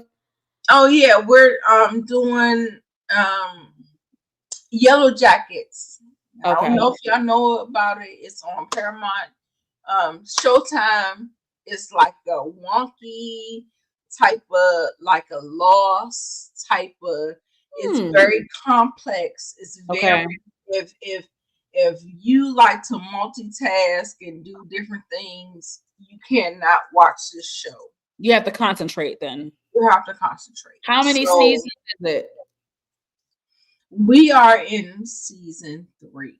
So there's 2 seasons. But they're only like 45, 50 minutes, an hour for 2 seasons. Okay. So you can like you can watch it if you want to. Yeah. You can catch up. Okay. And so that's all I'm doing right now. And then we're doing Married to Medicine. Married to Medicine. I want to do the other stuff. I'm trying to get the Love and Merge Huntsville out. I'm trying to get the Housewives of Potomac out. I got the stuff. I just don't have the time. It's just a lot. Me and Nita it's Tuesday. Thankfully, it's early in the week. I am hoping that you guys will get to see us again. Me and Nita will talk offline. And I may jump on other people's because I've watched the things, I know the things, and I can like Love is Blind and Okay, yeah. But as far as I do think we'll talk offline. I don't know which one I'd rather talk about first, Potomac or Huntsville. I don't know. I'm leaning more towards Potomac. But I feel like who's going to want to talk about Huntsville? Nobody anymore. It's done. No, I ain't know. I mean, they're always in the last week. It just went off last week. So, but Potomac is more important, I think, anyway. But we'll talk offline. Okay. What do I have coming up? I don't know, child. It's Tuesday. I might hit y'all with some hot topics again. Put your notifications on. Put your notifications. Hit that bell. I'll come back with some hot topics, at least between now and Friday. And hopefully y'all will see us again. Thank you guys for tuning in. Sorry, I went on a tangent. I apologize. Y'all know me. I drank a margarita before I got on. I mean, I had 2 margaritas before I got on. So I apologize to Anita and the audience if I went too deep. But love you guys. This was actually really fun. Very interactive. We really appreciate when you guys are interactive. We actually had a lot of views tonight. Very appreciative. The numbers are going up. I think we're I don't know what we're doing with the algorithm, but y'all are doing something because we're starting to get more outreach from new people. Let's keep it up, you guys. We appreciate y'all. We love y'all. And we'll see you guys very soon. Bye-bye.